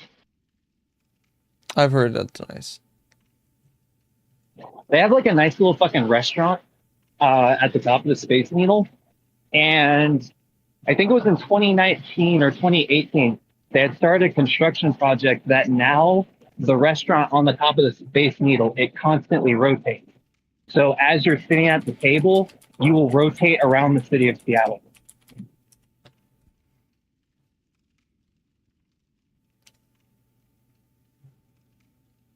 You'll rotate. Yeah, I shit you not. So basically what they did was the top part where the restaurant is like a dome. So they just kind of put a disc under the dome, and now the disc is always forever spinning. Damn, that's kind of cool. Yeah, it is pretty cool. They just fitted it after that whole thing was already built. They just fitted a disc. Yeah, I have no fucking idea how they did it, but I'd gone to the Space Needle when they were still building it before I lived there, and they had the entire upper portion of the Space Needle completely closed down during construction. Damn. Well, actually, let me rephrase that. Like half of the Space Needle was shut down during construction. Say half of it? Yeah, I would say like half of the observation deck was completely shut down. That's weird. Yeah, this was like 2019 is when this happened. Huh.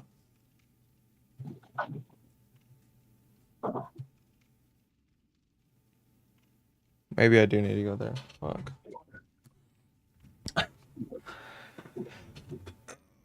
I would say it depends on what you want to do. Depends on where I say you go.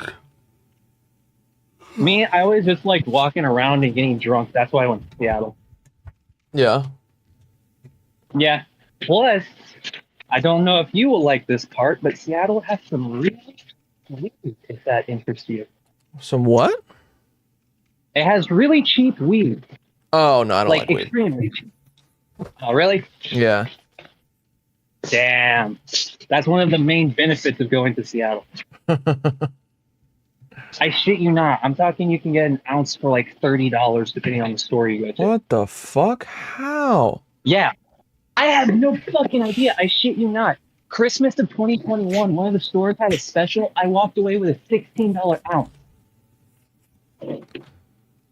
Maybe I will have to buy some weed out there. Oh, shit. That's what the fuck I'm saying. Yeah. At these prices, you can't afford not to. Seriously. Just ship it home. Hey, no. I know of quite a few people that they'll buy it from like fucking Seattle or something, go to another state and resell that shit. Yeah. Yeah, I would do that. Good business venture. It's like the infinite money glitch from like any old RPG game you would play when you would buy something from one vendor and go sell it to another. Yeah. Just getting it back here would be the pain in the ass. No,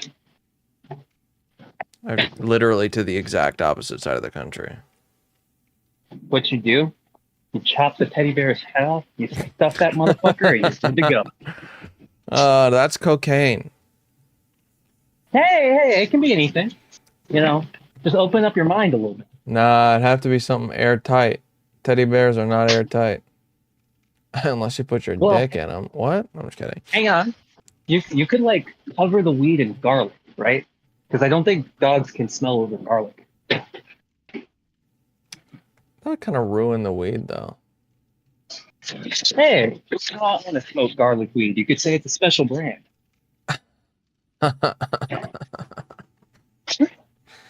Always thinking outside the box. It's the fucking Italian stallion strain. It's no. That's right, bro. It's fucking Italian stallion. You want some of this shit, bro?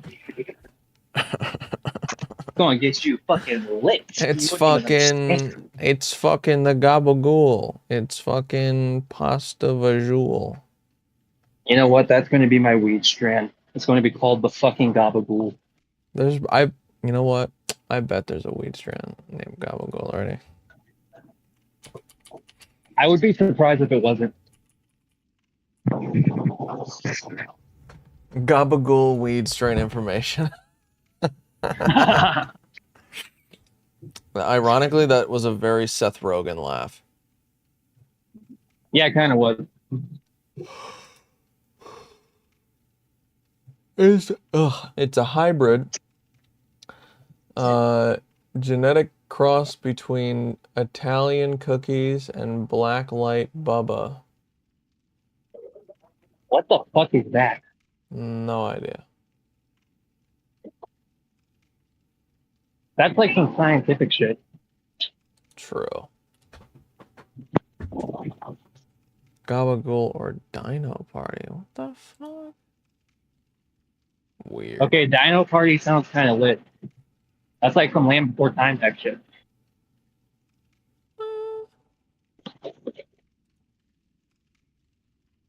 It could be. smoking, you start seeing dinosaurs. Shit sends you back. There we fucking go, boys. That's what I've been looking for. Time Gotta traveling. go back in time. It's the time traveling weed that no matter how much you smoke, it way overshoots your destination. You know what? I'm fair. I'm fine with that. If you could go back in time to any period, what period would it be? I don't know.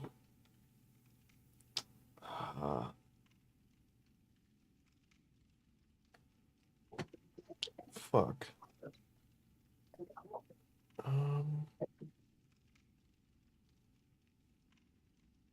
It's a difficult question. I never really thought about it. Fair enough. There's so many fucking answers. I'm trying to think of which one. Trying to think, are you going to go serious or meme or like what you're looking for?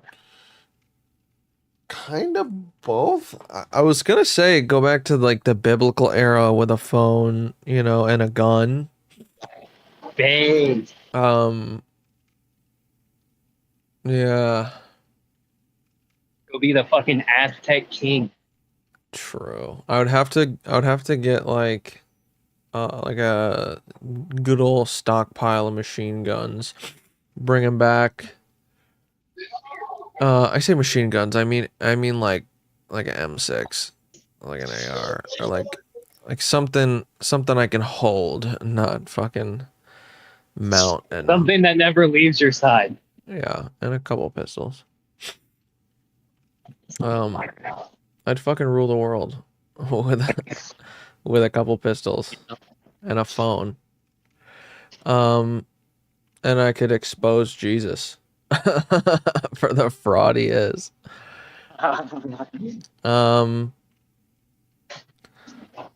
Or the 90s.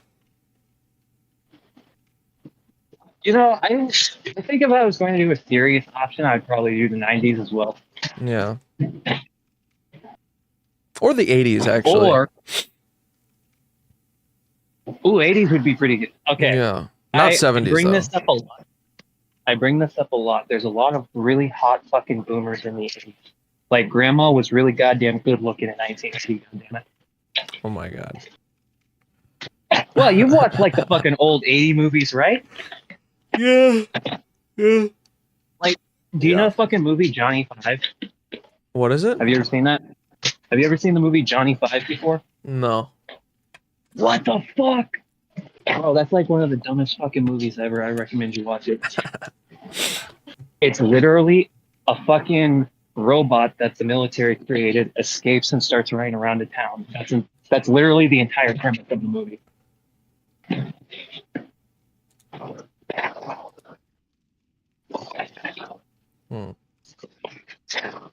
I feel like people my back. bad. You know, you're good. You're on a phone. Also, we're on a voice chat. I fucking do that all the time. Oh, I feel like women in like the 70s and 80s had like the weirdest shaped boobs and butts. you know, that's a really good point. They were like They had, not like- hyper attractive. They were just kind of like they kind of look weird. You know, that's a really valid point. I can't think of a woman from like the 80s or 90s that I thought, damn, that's like some really nice hair you got there. Yeah. Right? Interesting. Super weird. Maybe it's something in the water. Yes. It's the hormones. Maybe. Yeah, Jack was right. There is hormones in the water after all. Yes. It's the hormones that makes the whores moan. There we fucking go. I love those hormones. Based and whore-pilled. Exactly. Horpilled is the best pill. Indeed. Highly recommend it. It is the only pill that will give you true happiness. Yes. True. Unironically true. Gotta be with whores all the time. Exactly. People say it's not a competition, but it is at the end of the day. True. I wonder if they're here. Oh, I'm supposed to fight these zombification versions of these two people. But I don't think that they're here. god damn. Nah, they're not here. Probably have to do other things first. Let some time pass or something. Are they on like a respawn time? No, they're just I hit like a quest line, but I just don't think that they're I don't think they're like instant. I don't think they'll like immediately come over here. That makes sense. Yeah. It's weird.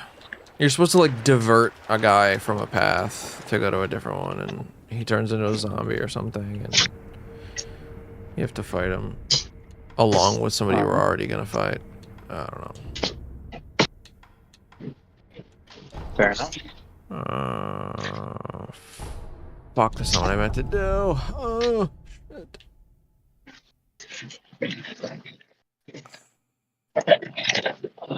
I remember the last Souls game I tried to play was Dark Souls 3, and I got incredibly fucking triggered over it. I have only played through Elden Ring, and I loved it so fucking much. It is just like, it's just such a good game. It was the game that got me into streaming. I played as many hours of that game in 1 month as I worked, and all of it was on stream. I played 160 hours of that game in 1 month.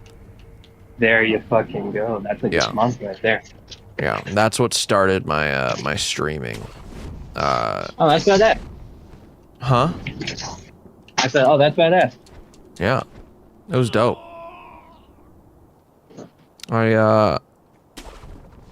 I met some fucking people playing it and all that, and it's such a good game. It really is just such a fucking good game. It's a lot easier to progress in and everything because open world, you know. Oh. So you can. That's the one thing that I've been interested in about Elden Ring is how open it is and the fact you have a horse. Yeah, it's really, really, really good. I highly recommend it. You never played it? No, I've never played Elden Ring. Ooh, you gotta play it. You gotta It's always play been it. those things. Like, I've been wanting to play it. It's just, it's fucking $60. It's on sale. You have a PC? Yeah. That's what you play on? Yep. It's on sale for $35 right now. Oh shit, really? Yeah. On what? On Steam. I might buy that when I get home. Based. You should. It's really, really, really good. Fair enough. Fuck, I think I delayed my lunch as long as I could. No more fucking work.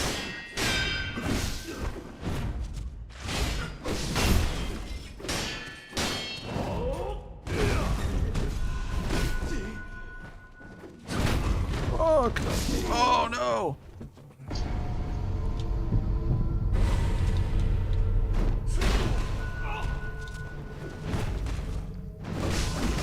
Alright, I'll be back in like 10 minutes. I'm gonna go outside, hit my vape for a few times, and then come back in. Okay. Alright, catch you in a minute, bro. Alright.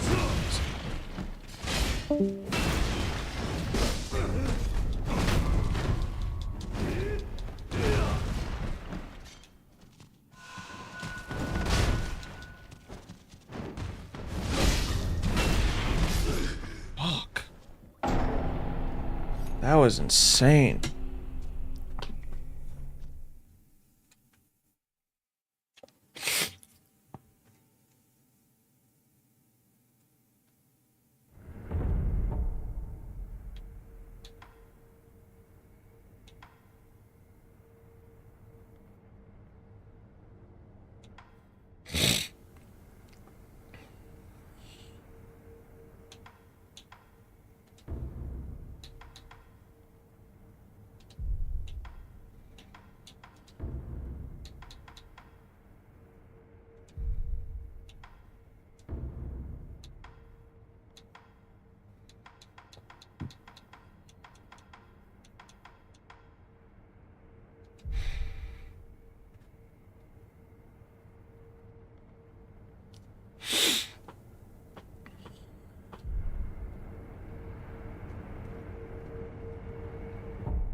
well, because like a gender personality dysphoria. disorder, Like you can't fix gender dysphoria, but you can alleviate symptoms. also because a personality disorder, specifically cluster B personality disorders, are not because of like some chemical imbalance. So you can't go and like regulate a chemical to deal with a chemical imbalance. And so it makes them a very murky thing to quote treat. You know, it's part of, generally it's part of the way in which that they developed as a person, and their personality built up in response to certain traumas and stuff like that, and certain frictions that they dealt with in their life, and became ingrained into their personality at a, you know, through their developmental period. But yeah, and there's some question marks around that with certain personality disorders, like with ASPD, right, antisocial personality disorder.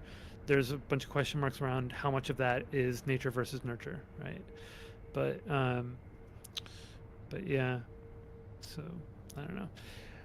But Yeah, like the definition, this is what I was trying to mention earlier, is like the definition, or the way that we understand like mental illnesses, is generally just something with your brain, something neurological, something in your mind that makes it hard for you to engage within society. That's what it is. That's what it's defined as. Yeah. Like, that's how we know something is a mental illness. And so with something like BPD, the best we can do is just alleviate the symptoms so that you're able to engage within society and work a job, have friends, you know, go to family events.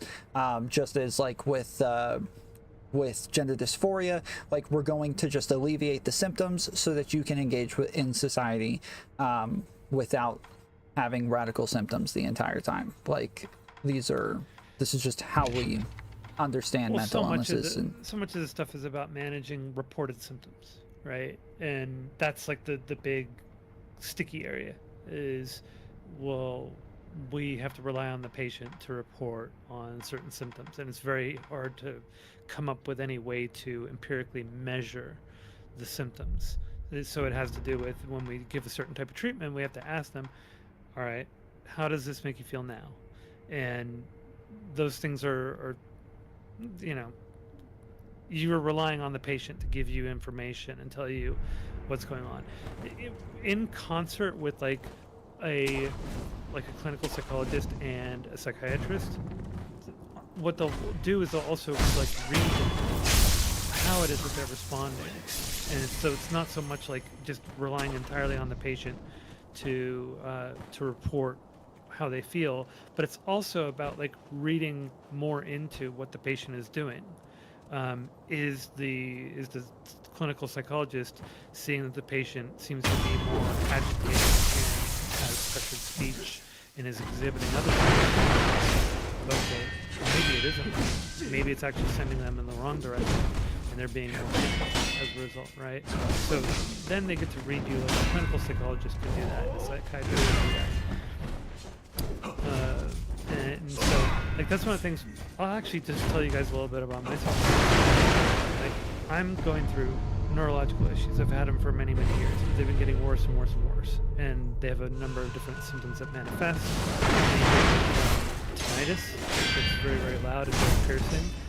To vertigo, nausea, and I have had seizures as well. And it's more and more as the years have gone by, it has like impacted my life and my ability to do all the things that I love to do. The gardening, my beekeeping all fell away.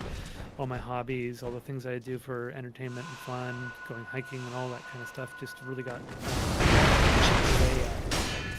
So what happens is I got to the point where I started just becoming kind of like unmotivated and numb.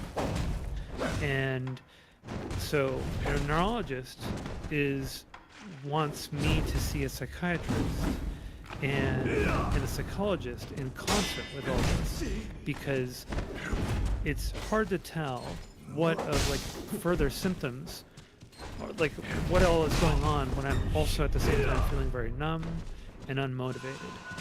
And they need to kind of get me to the point where I'm more wanting to do things and be more myself and feel more like myself, especially since sometimes when the symptoms have been really bad, they're wondering, okay, well, how much of it is like a feedback loop of sorts? How much of it is neurological issues causing me to be more depressed or anxious or whatever, and that then feeding back into further symptoms, other things that can manifest from it, like some kind of focal seizure or migraine, right? And so they want to be able to sort of see if they can at least suppress some symptoms and like elevate my mood where I don't feel numb anymore and get me motivated, to see if that also helps reduce some of the neurological symptoms so that there isn't this feedback loop of problems. And then it gets more complicated because they can't just put me on like SSRIs or SNRIs to deal with whatever's going on with my lack of motivation and my numbness, because those actually make me, because I'm prone to seizures, actually increase my risk of seizures. And that actually happened when I was on an SSRI for a while. So, and it didn't seem to be helping, it seemed to be making things worse. So it's a very complicated, messy ball of things to deal with, and so much of it has to do with them asking me, okay, well, how do you feel now? And I have to report back. You basically have to take my word for it. It's a very complicated mess, because these are things that are not easily empirically measured. The things that they can measure is like if I'm in the middle of having a seizure or something, right? They can measure that with an EEG, but it's very hard to measure a lot of the other things. Is there a way to move more than one person at once? I feel like I've seen know. people do it before, but I I don't think know. people are just very fast. Yanking people into a server, you mean? Yeah, hold on, I'm gonna move everybody real quick. Okay. We just moved into Tom Live where people actually have access to jump What in the and out. fuck? Because the other channel we were just in, people don't have access to them. I guess you don't want interruptions in the chat earlier, probably, right? It's Yeah, for- just like, yeah, normally if it's like a one-on-one debate, then I'll go in there. But if, Really, if it's more open, I'll do this one. really is the Protect Lav channel. It's where I have It's where never it's going. pulled Lav in there, first off.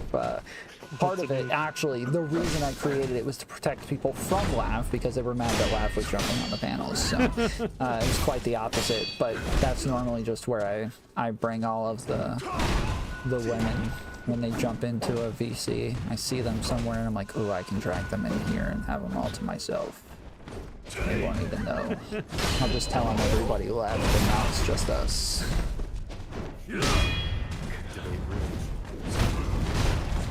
How you doing?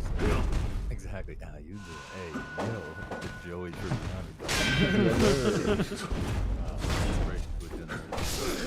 Fucking shoot me. As someone who I lives am. in the I'm listening to Tom.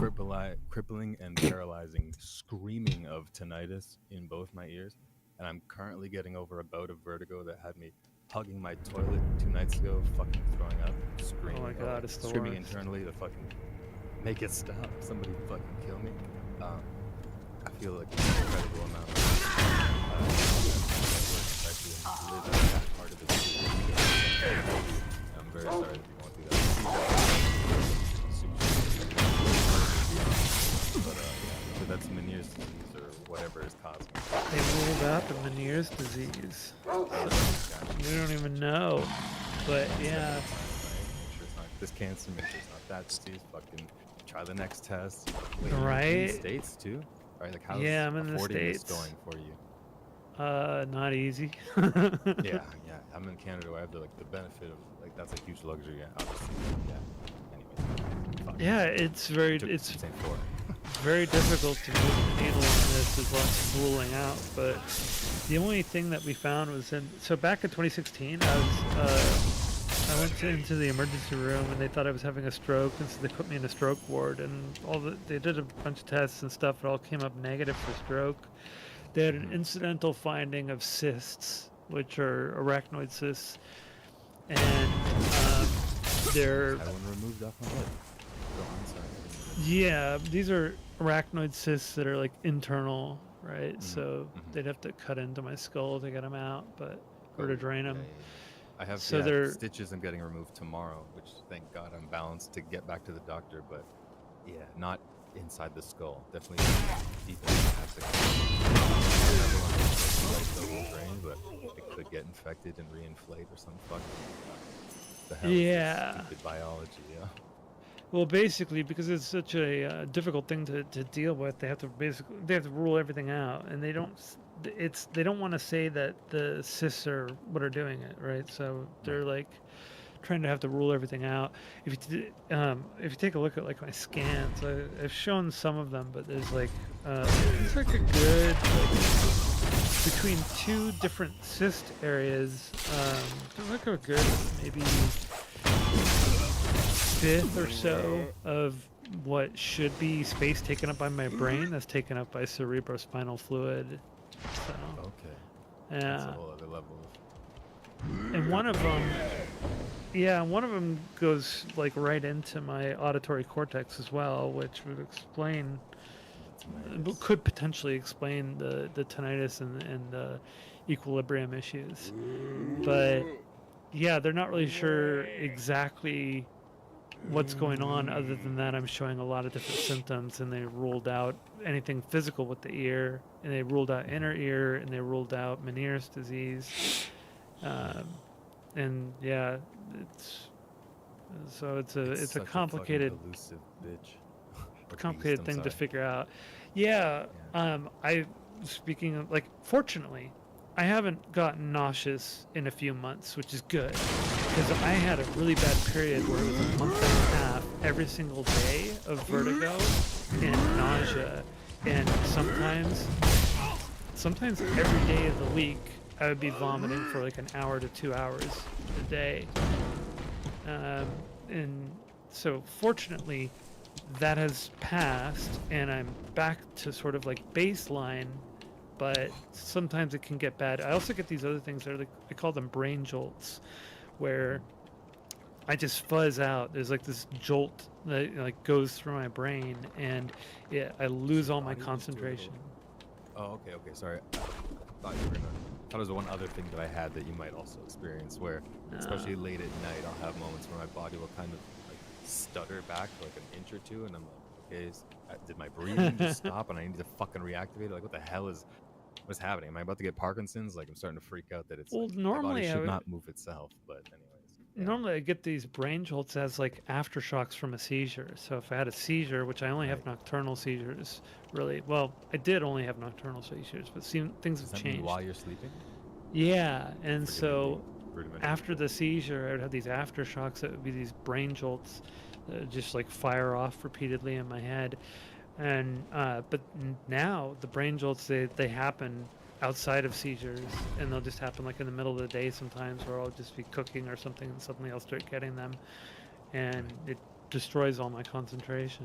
So yeah, things just overall have been progressing in a direction that is not good, and this stuff is very difficult to narrow down and deal with, and the doctors are relying on you basically answering questions for them, and they trust your answers, so it's not a perfect science. Self-report, right? It's like you gotta kind of navigate and try to figure out what the fuck. Which I wanted to make a point to steelman some of what Ali was saying earlier, or like slice through and validate the little bit of concern without fully derailing. Going back there real quick, but just to Tom, because I was typing a bunch in chat, and I get what you're saying about it being like a dismissal overall of like all mental health treatments, stuff like that, but I really do think that the crux of it is that and you, I think, came to this agreement after originally positing the opposite, but there is no other mental health treatment where you take a physical intervention of a surgical nature, which has the element of irreversibility to it, and of course it's like we've all had this, even just in a relationship. You're like, I think this is the path forward, and then you make the decision. You're like, fuck, I thought I knew what was right for me. It turns out this was a mistake, and that's like I don't think I ever disagreed with that. But it's more. But I brought up the fact that like there's like a 1% regret rate on these things, so like it doesn't. Totally, it just yeah. It's I get. I guess what I'm trying to say is that it's not like, I'm not saying it should then be made illegal or that the skepticism of them should halt the progress of the medicine if the results and like the actual data. What I'm trying to point out is it's not necessarily hyperbolic or like bad faith to go, wait, but this has like you can stop taking depression medication, you can try other versions because people have different ones. Kind of like cafeteria pick and choose, and you can take step backs even though there are effects of whatever the medications are. I don't think people are like, oh, I took Adderall for 2 weeks and then it changed my life forever when I stopped. It's just like they have to go through the process of making that decision and finding what works for them. But at the end of the day, you Sure, kinda always go back to that's your why original neutral state, right? Yeah, but also in all of these other cases, it doesn't take us like years to actually start any sort of process, right? Like it doesn't take us a long period of time for them to actually start like down the road of making these changes. And what by the time that you're getting to like irreversible changes, you're like 3 to 4 years, maybe even 5 years down the road. Like we're putting an insane amount of caution on these on this medication and on this treatment to where like even if I agree with like all of the issues and all of the problems that she had with it, that just means that like we need to be more careful with how we're introducing these treatments to people. Yeah, I think the one maybe disagreement I have with that is because you mentioned the few years that lead up to the blatantly irreversible part, which is like under the scalpel or whatever. But I do think that while they are like other no longer the effect, so to speak. It's like when it's being introduced, it wasn't narrowed in to you. This what I wanted to give to Zonia too about just being super offensive about this issue. It's like certain things you can push under the rug because of the kind of religious everything needs to be in some sort. I do think if a person's like 14 years old and they start taking puberty blockers for let's say a year, even though they can stop taking it by 16 and that's ideally still healthy young, I don't know that it's just like a consequence-free pause button. And again, like you said, there's consequences to all these things, and so the blocker phase is definitely a much less concerning phase than once people take the scalpel. I get what you're saying, that's like that less concerning phase is used to make that much more drastic decision later, but yeah, then we understand how retarded kids are. Even ourselves into our early 20s, we're still fucking morons that are like figuring ourselves out. So I think there's just a lot of skepticism on the combination of youth and intervening with your biology in a way that like other medications like fucking whether it's Adderall or whether it's like diabetes stuff, insulin, they're generally but just real quick on what you just said. Go for it. We have like so many areas of checks and balances in this area. What the fuck? We have the person, the kid themselves who's reporting these issues and who wants the treatment. What a load we of have shit, the dude. therapists and the doctors, sometimes even like What a a load of therapist fucking bullshit. or most of the time it's a therapist and a psychiatrist or a psychologist, and then the parents as well. So sometimes even like 4 to 5 areas of like all of these people need to be approving, all of these people need to need to be like pushing this line of treatment. So it's not like when we say like, oh well kids, like we're talking about like again so many freaking checks and balances on this that take years and years and years. Yes, so it's like it's just we're talking about probably the only thing that necessitates this much caution of any treatments to where we end up with a result of a 1% regret rate because it is just so extensive. Oh, well, I fucked that up. It's like all the You know what? checks and balances that we Kill me. do for other kids. There you have go. the issue. Maybe it's observed by the adult No, versus self-reported. Like what? What's up? Like what? Oh, like I guess depression, for example. It's like okay, we're gonna notice the problem, whether the kid's reporting or being observed, and then going to the psychiatrist or psychologist to kind of decide if medication is actually the right decision, and then family makes that decision. Like, I think that maps on similarly to other mental health Well, stuff, right? so there's a lot levels of checks and other things where the therapists themselves will just make the prescription themselves, right? They're capable of just like seeing the patient and making the prescription themselves. Whereas in this case, we're talking about like injections, we're talking about like medicine that has like pretty severe side effects, or not severe, but like that they have strong side effects that need to be like checked on. Like we're talking about things that require a psychiatrist to be involved, or a psychologist to be involved, and so that's not always the case with something like antidepressants. Yeah, so I'm saying it's not just some antidepressants where therapists can just give you antidepressants. That's not the case. Hold on, no, because therapists. Okay, first, you got to be careful with terminology. So therapists, yes, clinical psychologists and psychiatrists, and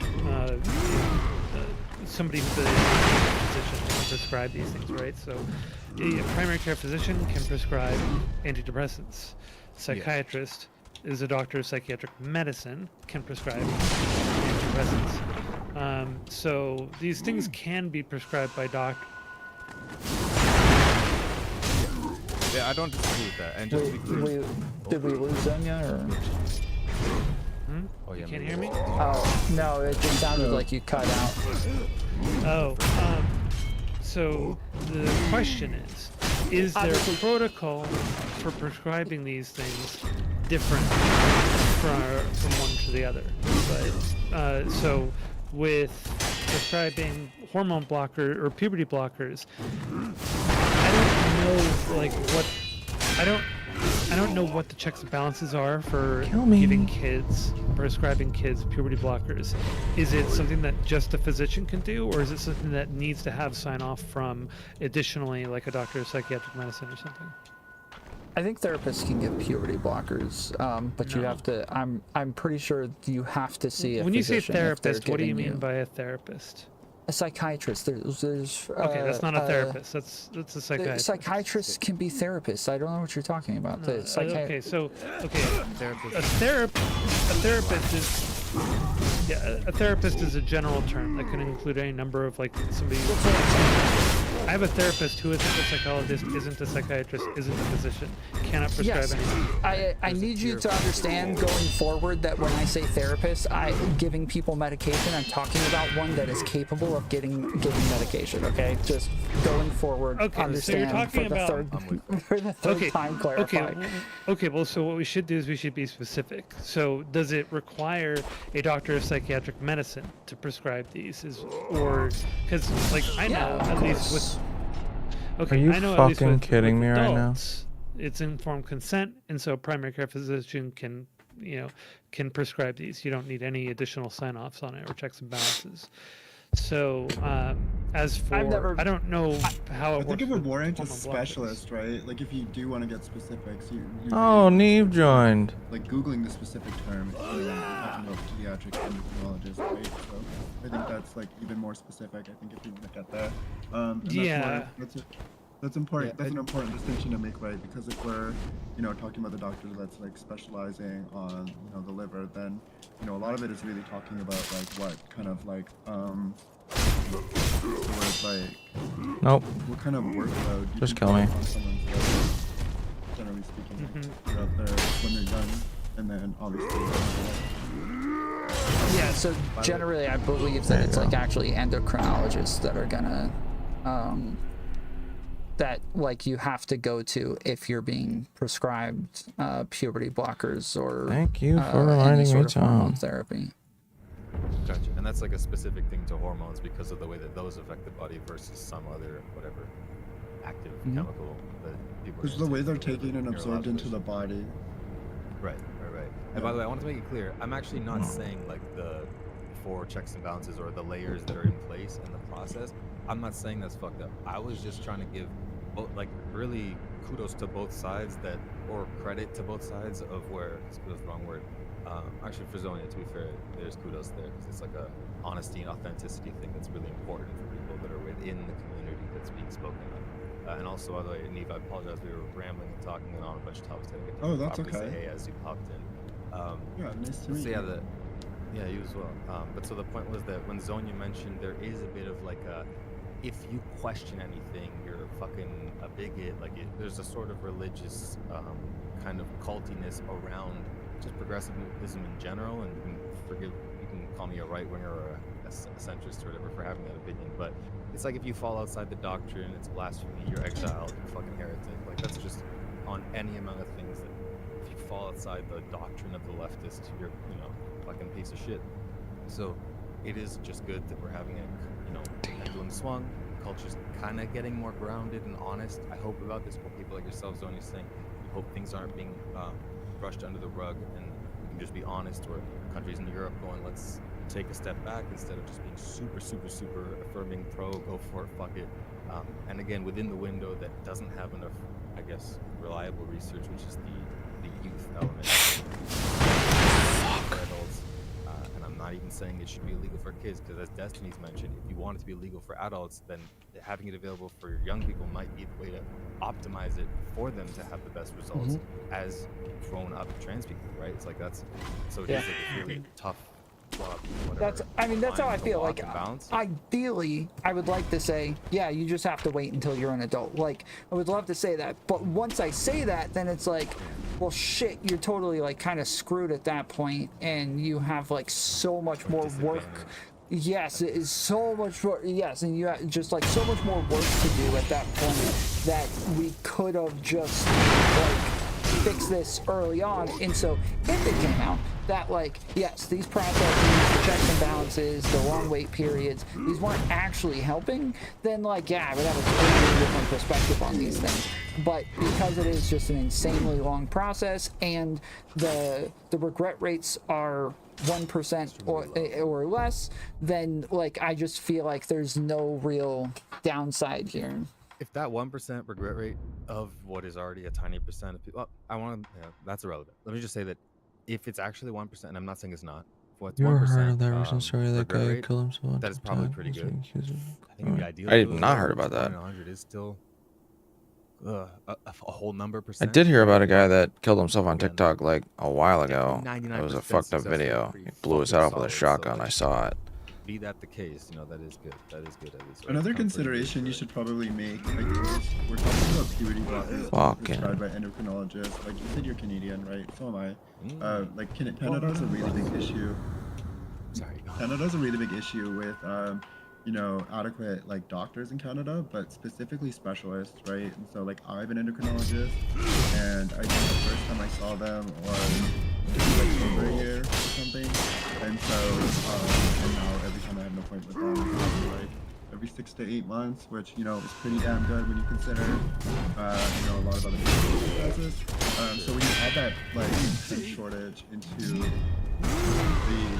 gatekeeping or the processes that are already there, I don't know. It already seems kind of like a big mountain to climb for a lot of people. No doubt, and I was speaking about this recently. I was a fellow Canadian. I appreciate the availability and the fact that it's not going to fucking access these things. Oh, I'm so close to fucking smacking his health bar. You can't really compare the quality. It's like I don't have experience to like maybe compare it to the States, but just from reporting, it's like they have the best health and they have, if you have money. No. It's like mostly available. Fuck! No! The dailies. No! It's at least there. Though I get you, the wait times is definitely another. Why did that little shit have to show up out of nowhere? And I think of like a parent too. Oh my god! Way to go about it. I had him! I don't know, like we talked about just like a general physician, general pediatrician. I'm so pissed. I obviously don't That's ridiculous. What a fucking scam. You want to wait for the specialist because it's already something that's so incredibly not I don't like think people are rushing you know, it's not. it, right? Yeah, I don't think anyone's like and kind you of know, just it's like, going, fuck it, chop it off, who cares? Like, it's definitely a extreme deliberation type of. well, but the media, media would have you believe that, right? Like that is like kind of like, and then Yeah. we put a lot of the burden on activists or whatever, like you know, the zeitgeist transforming. When you know, in reality, a lot of the decision making is being split between, like I said, the kids and parents. Where so like that's honestly where I feel like the burden should lie, in my opinion. By the way, like specialists are brutal here in the U.S. now too. It didn't used to be this bad, but it's gotten really bad. Like I just switched neurologists, and they're booking out to February. I fortunately got in a little earlier, so January 29th is my next neurology appointment. But we're talking months, but you know, being booked out for like specialists, and it's the same thing with endocrinologists here. You're talking like 6 months in California, like for most medical to get you in to see an endocrinologist. Yeah, my dad actually just took him 2 years to get a neurologist, and he actually like just like a week ago got a diagnosis. When you consider like he was diagnosed with Parkinson's, right? And so like it'll be like a long-term process like as he goes through his life. But you consider Yeah. like you know, the time from when you're diagnosed to like, you know, later on in life, like it matters, right? Like your quality of life can be significantly improved by, you know, the access.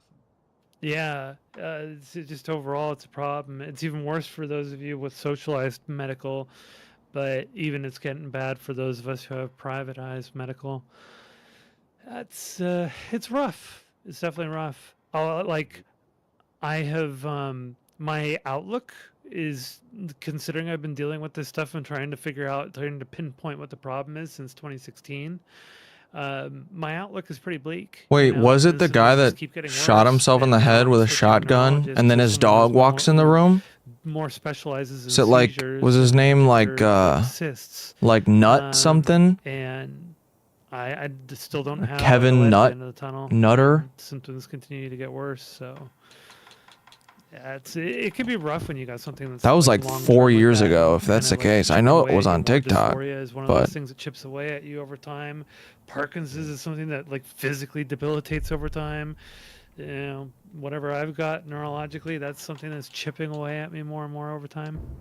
It's rough. Yeah, I'm very sorry to hear both with your issue with the cysts and stuff, and with your dad as well. Those are both, you know, challenging fucking situations.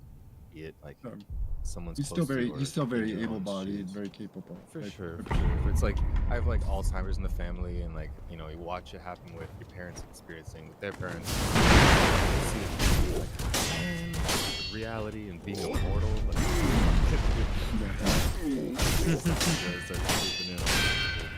and Zonia, I wanted to also like kind of bolster that point.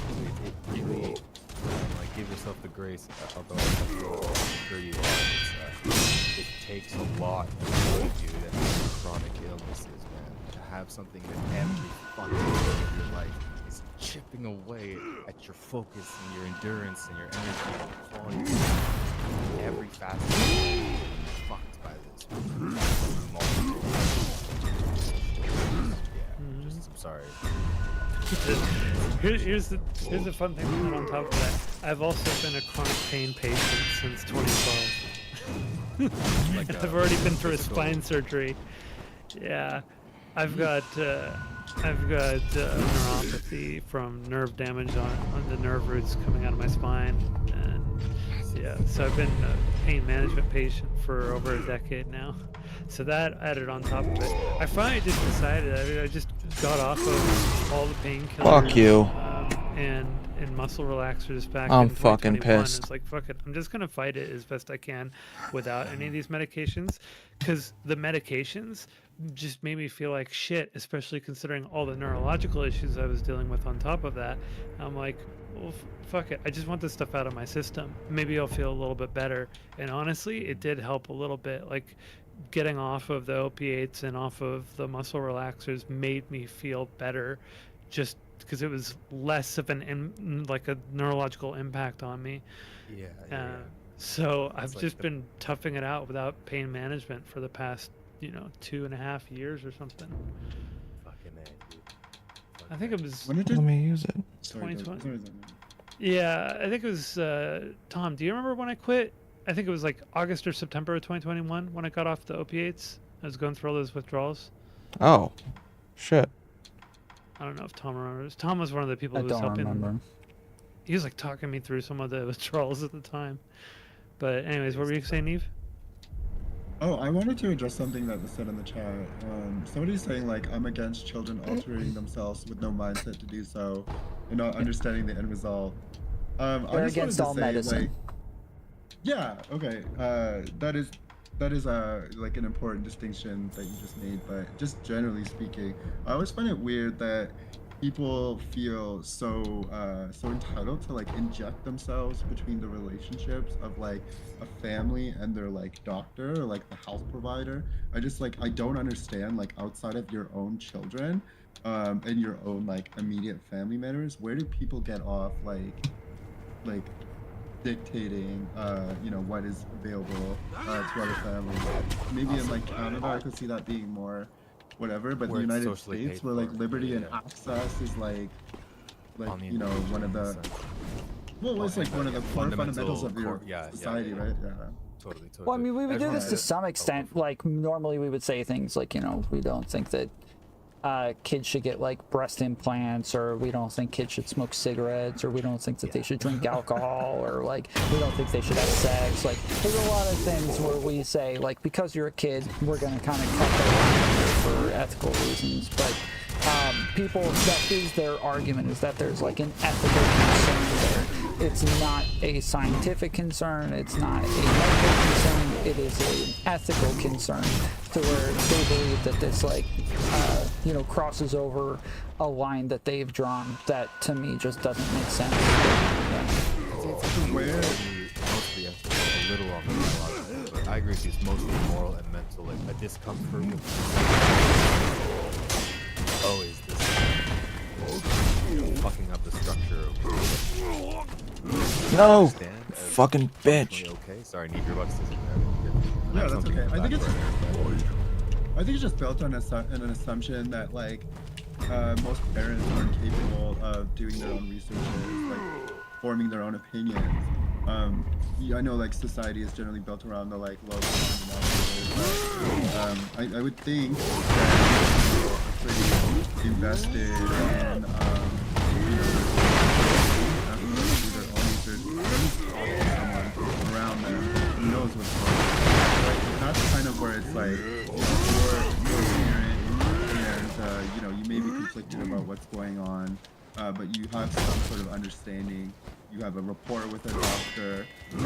Maybe that doctor is involved in your family. Where does like Billy Bob from fucking rural Alberta, rural Texas, like what role does he play in that interaction? I think it's just ridiculous. So that's why I always make the distinction. I never want to be taking anyone's right or freedom to do these things away. It's more just like giving my 2 cents to the conversation or to the ideas that are at play. And so I'm not saying that there's other people who want to restrict, or like Billy Bob wants to like stop someone else from being able to make that decision between them and their doctor. But that was one of the other points I wanted to give, or that I was giving credit to Zonia for when she originally popped in, was saying that, people have said this to me like 6 fucking years ago. Like, oh, you're trans, you can't, like, so you don't get to have an opinion. Like, fuck, you're not even involved. It's like, you're kind of all involved in the culture that's being lived in and how the floor below us is shifting. Society. Exactly. So it's that little bit of just, and it really just comes down to, like, we were talking about that. I don't personally agree with the fundamental, whatever the reason behind the pronoun adjustment, but I hope that, like, aside from maybe just being as like that's just a stoner guy saying bro and stuff, that you guys see Yep, fuck you, piece of shit, scumbag, cock, fuck, garbage, fucking, fix my life. gonna hang myself. Hey, with a rope Chianze, Hell, is oh, your I don't think PFP in this is game. your PFP a 2A Second Amendment PFP with 2 rifles for the A? I like that. PRH 420, this makes no sense. So how many people are still thinking that depression or anxiety is a mood and something you can snap out of? Most people are not super educated on mental illness. Sorry, me. I just don't really see feel how better. that applies to what I said though, because like I said, we are here not endocrinologists, not psychiatrists, you know, forming opinions based on like the knowledge that we have. And yes, I'm a little invested as a trans woman. I know a little bit more than the average person, and that's okay. But there are still people involved like throughout the process who do not meet the like doctor requirements, who are still gonna have a lot of information, at least enough to like know where and when, right? And God, I and really think thought when I it just comes to fucked mental myself. illness, specifically if we talk about depression and anxiety, there are different symptoms that are like interwoven into one another. So for you to like say like based on your own experiences that like, okay, I'm only suffering from anxiety, I need to go get this specific medication, or I'm like maybe I'm bipolar, or maybe I have borderline, or maybe I'm this, like that would be like less predictable than something as like gender incongruent, have like Wow. three traits and characteristics that are like generally pretty explicable. And there's enough like stops along the way to make sure that that parents are informed, or they can, you know, run the door when they feel like, you know, I feel like I agree with you. Involved in the process, have enough information, provide the comfort to like the parent that versus like the gallery or whatever it is that's commenting for this. So it's all basically fear, or I don't want to say ignorance in like a derogatory sense, but like we haven't done the research, a lack of knowledge, and then a fear. Yes, yes! Fuck yes! Bitch! Culturally speaking, it's really a from understanding ourselves. Finally! Holy shit! Being a teenager, especially going through puberty, is It is self-harm. I am a sadist, and I'm getting off to this, alright? This is my form of orgasm, alright? This game is the #1 signal that somebody really likes to put needles through their ballsack. no, it's like nose too big for your face. Yeah, it doesn't change very much. Did I say too much? True. I'm just kidding. I think what people are getting at when they have the concern over someone in that The age rush range right now. Oh, making these types of decisions. the Again, it's rush. like you're saying, both yourself and Tom. Feels and so you guys are as well. It's like there are enough checks and balances in place from when the person starts having this feeling to. Am I being weird enough? Getting to the point where it's like, oh, I'm trying to be we're weird. back or whatever. So I am trying to be very weird. Justified concern, but I'm just saying like where it comes from. That gut instinct of like something's wrong. Just like concerts don't give the same full agency to children because they're like. Oh and their brain my god. Yep.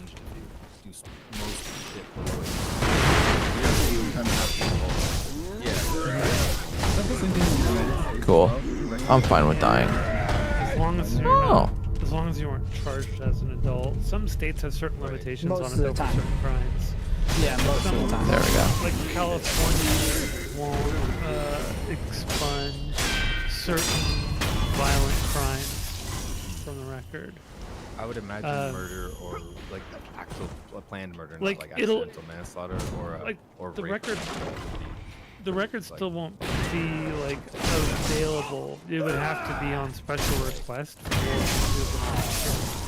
but and then that has to be authorized by a judge or something like that. Yeah, I feel like that's the case here too, where it's like it's still we'll keep documents in a folder somewhere, but it's not like being held against you unless it becomes relevant information. It's against the law to be held against you, unless it's like unless there's like, I don't know, there are limitations. Like I imagine there is in the US as well, but yeah, it's against the law for it to be held against. Gotcha. And yeah, and so basically that's all I'm really getting at is that I think again part of the fear or the concern or like the cultural like let's pull back on the whatever this progress might be is from that place of like The what accent? the fuck do kids What know, and accent? they're totally Yeah, uncomfortable. I Also, I there's like unironically heard a talk thing about this where it's earlier like today. I was listening to like a philosophy talk, cities, there's or like a kind of like philosophy social contagion podcast, I thing, guess. so like especially with It was high school this girls guy of that works 14 with 16 or Oxford, whatever range, and Matt take Dillahunty. it's like a super high spike They were in talking being about non-binary how or I believe gender affirming in Matt some way, but said again, he I would went imagine the ones that are really and looked in for like, oh, old it's the torture thing, devices, it's happening, and great, I wanna fit he looked in, for or testicle whatever it might be, where cages. that No, it that was element is Zizek, in that like narrow scope of that demographic. the So, Swedish guy.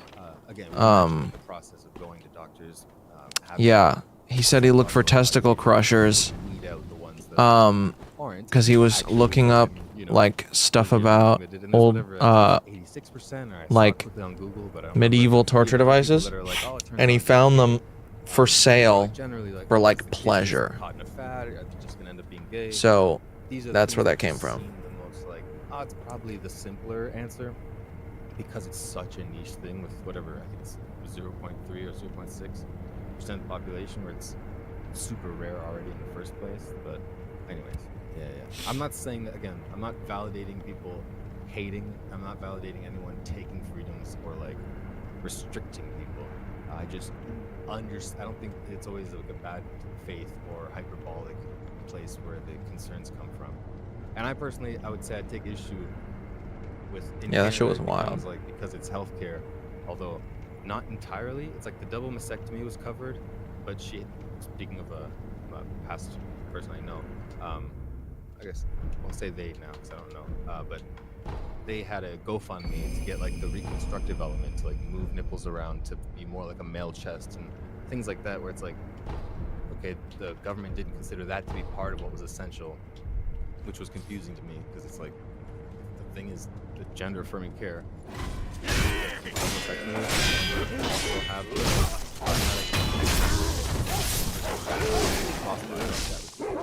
I didn't even realize they were separate.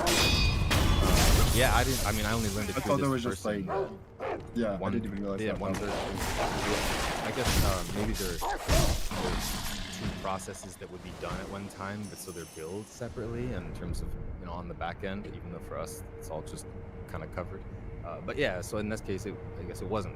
She had that part, and then some of it she got fundraised, as well as extra money to like take time off work for the healing process. Cause she's like, I can't, or they're like, I can't work while bandaged up and stuff like that.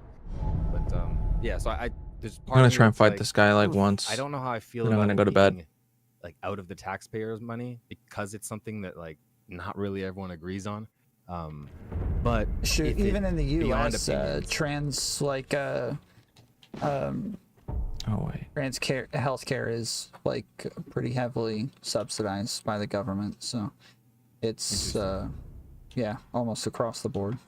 Yeah, the thing is, it's like, despite how I feel about that, because of it being like taxed out of people, and it's like not something you can really vote on. I guess you can vote on who would, whatever. It's at the end of the day, if like you guys are saying, right, and I take you guys' word on it, that the results are however positive in that direction, the regret rate is however low, then it kind of just becomes healthcare, and so it Wish should been be so covered like goddamn everything else. twitchy on these But then, fucking meds. arguably, in my mind, it's like if you're gonna cover Jeebus the double Christmas. mastectomy part, just cover the whole fucking thing. Like, if we're covering it, we're covering it. What is this fucking half-assed like stop in the middle? And at specifically the part that is the gender reaffirming part, because the double mastectomy is like a thing you can just do, like to avoid getting breast cancer. Getting the reconstructive part is the gender affirming part at that point in time, right? And medication. I don't know. Yeah. Whatever.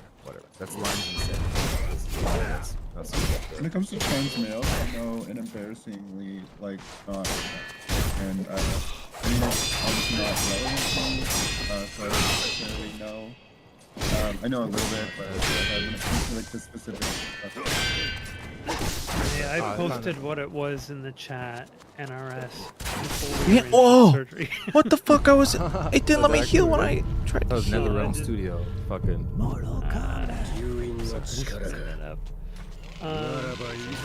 That's a good reference though as well. So, Tom, I agree with PR420. I think you're asking the wrong question of trans. not how many drugs are on, which drugs are you on? 'Cause- And where did I get her? yeah, I wasn't reading because that. I'm looking for something interesting. I finally He's now talking about Cool. freaking crime rates right now in the chat, dude. Like he's just he does so seem to be on a top of little- this entire time. Oh my God. He does seem to have come in, seen a guy on the stream, and said, I want to get this guy talking about the things that I'm interested in. Who's my We've been main? talking about like Chicago and crap. I haven't played Mortal Kombat since like Mortal Kombat 3, so I don't know who my main would be. Well, But with Tekken 7, at least I got past the first one. Zafina had become my main after. I'll a do it one while. more time, and then I'll go to bed. But yeah, I haven't never Sonya. been playing much fight in the.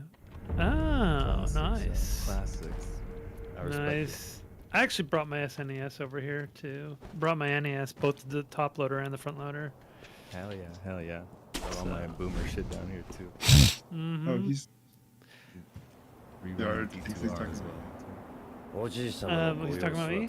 Wait, what did you say? No. PR thought that the He's- comment that Tommy was directed to Chanzig, but PR thought Yeah. it was directed to. No, I'm not doing that Yeah, this no, time. I wasn't asking you PR420. I was asking whatever. Yeah, Chanzig. I guess I finally shroomed, so for the first time ever, did a shroom Nice. trip last week. How was that? love it. Based That's good fuck. It was time. good. How was It was that? good. I really enjoyed it. It was wild. I started out at 2 grams, but then when I peaked at 2 grams, I was like, you know what? I could go way farther with this, and so I did 2 more. So I did a 4-gram trip and got that peak. Yeah, it was. 5 is my go-to. I'm waiting for my tolerance to go down, and I'm gonna do a 6-gram trip next. Yeah. First of all, But- down in about a week. I want to make it clear. Yeah, your tolerance will be back to 0 in 7 days, maybe less, but definitely in a week. You're back to neutral. It was recommended to me 14 days is ideal. Yeah, I would never even do it like within 2 weeks. So, Yeah, you will fry. I'm not gonna immediately, but generally speaking, you'll this. fry. Yeah, your no, brain. I'm You'll good. be talking like, oh, where was that sentence going? You lose track of your shit a lot. Something happens to normal people just being tired. That would just happen in general if you're like fucking. I don't think I've ever done more than maybe like 4 to 5 grams at once. So that's a lot. Yeah. As someone who loves it, I've definitely done 3.5 for the first time, and sometimes you like a little bit less, 3 minimum, but I've done 3.5 a day, and then I'm on vacation with friends, and the very next day did 6 grams, and the very next day, and so like it maybe felt like a little stronger, but it definitely wasn't double in the way that it was.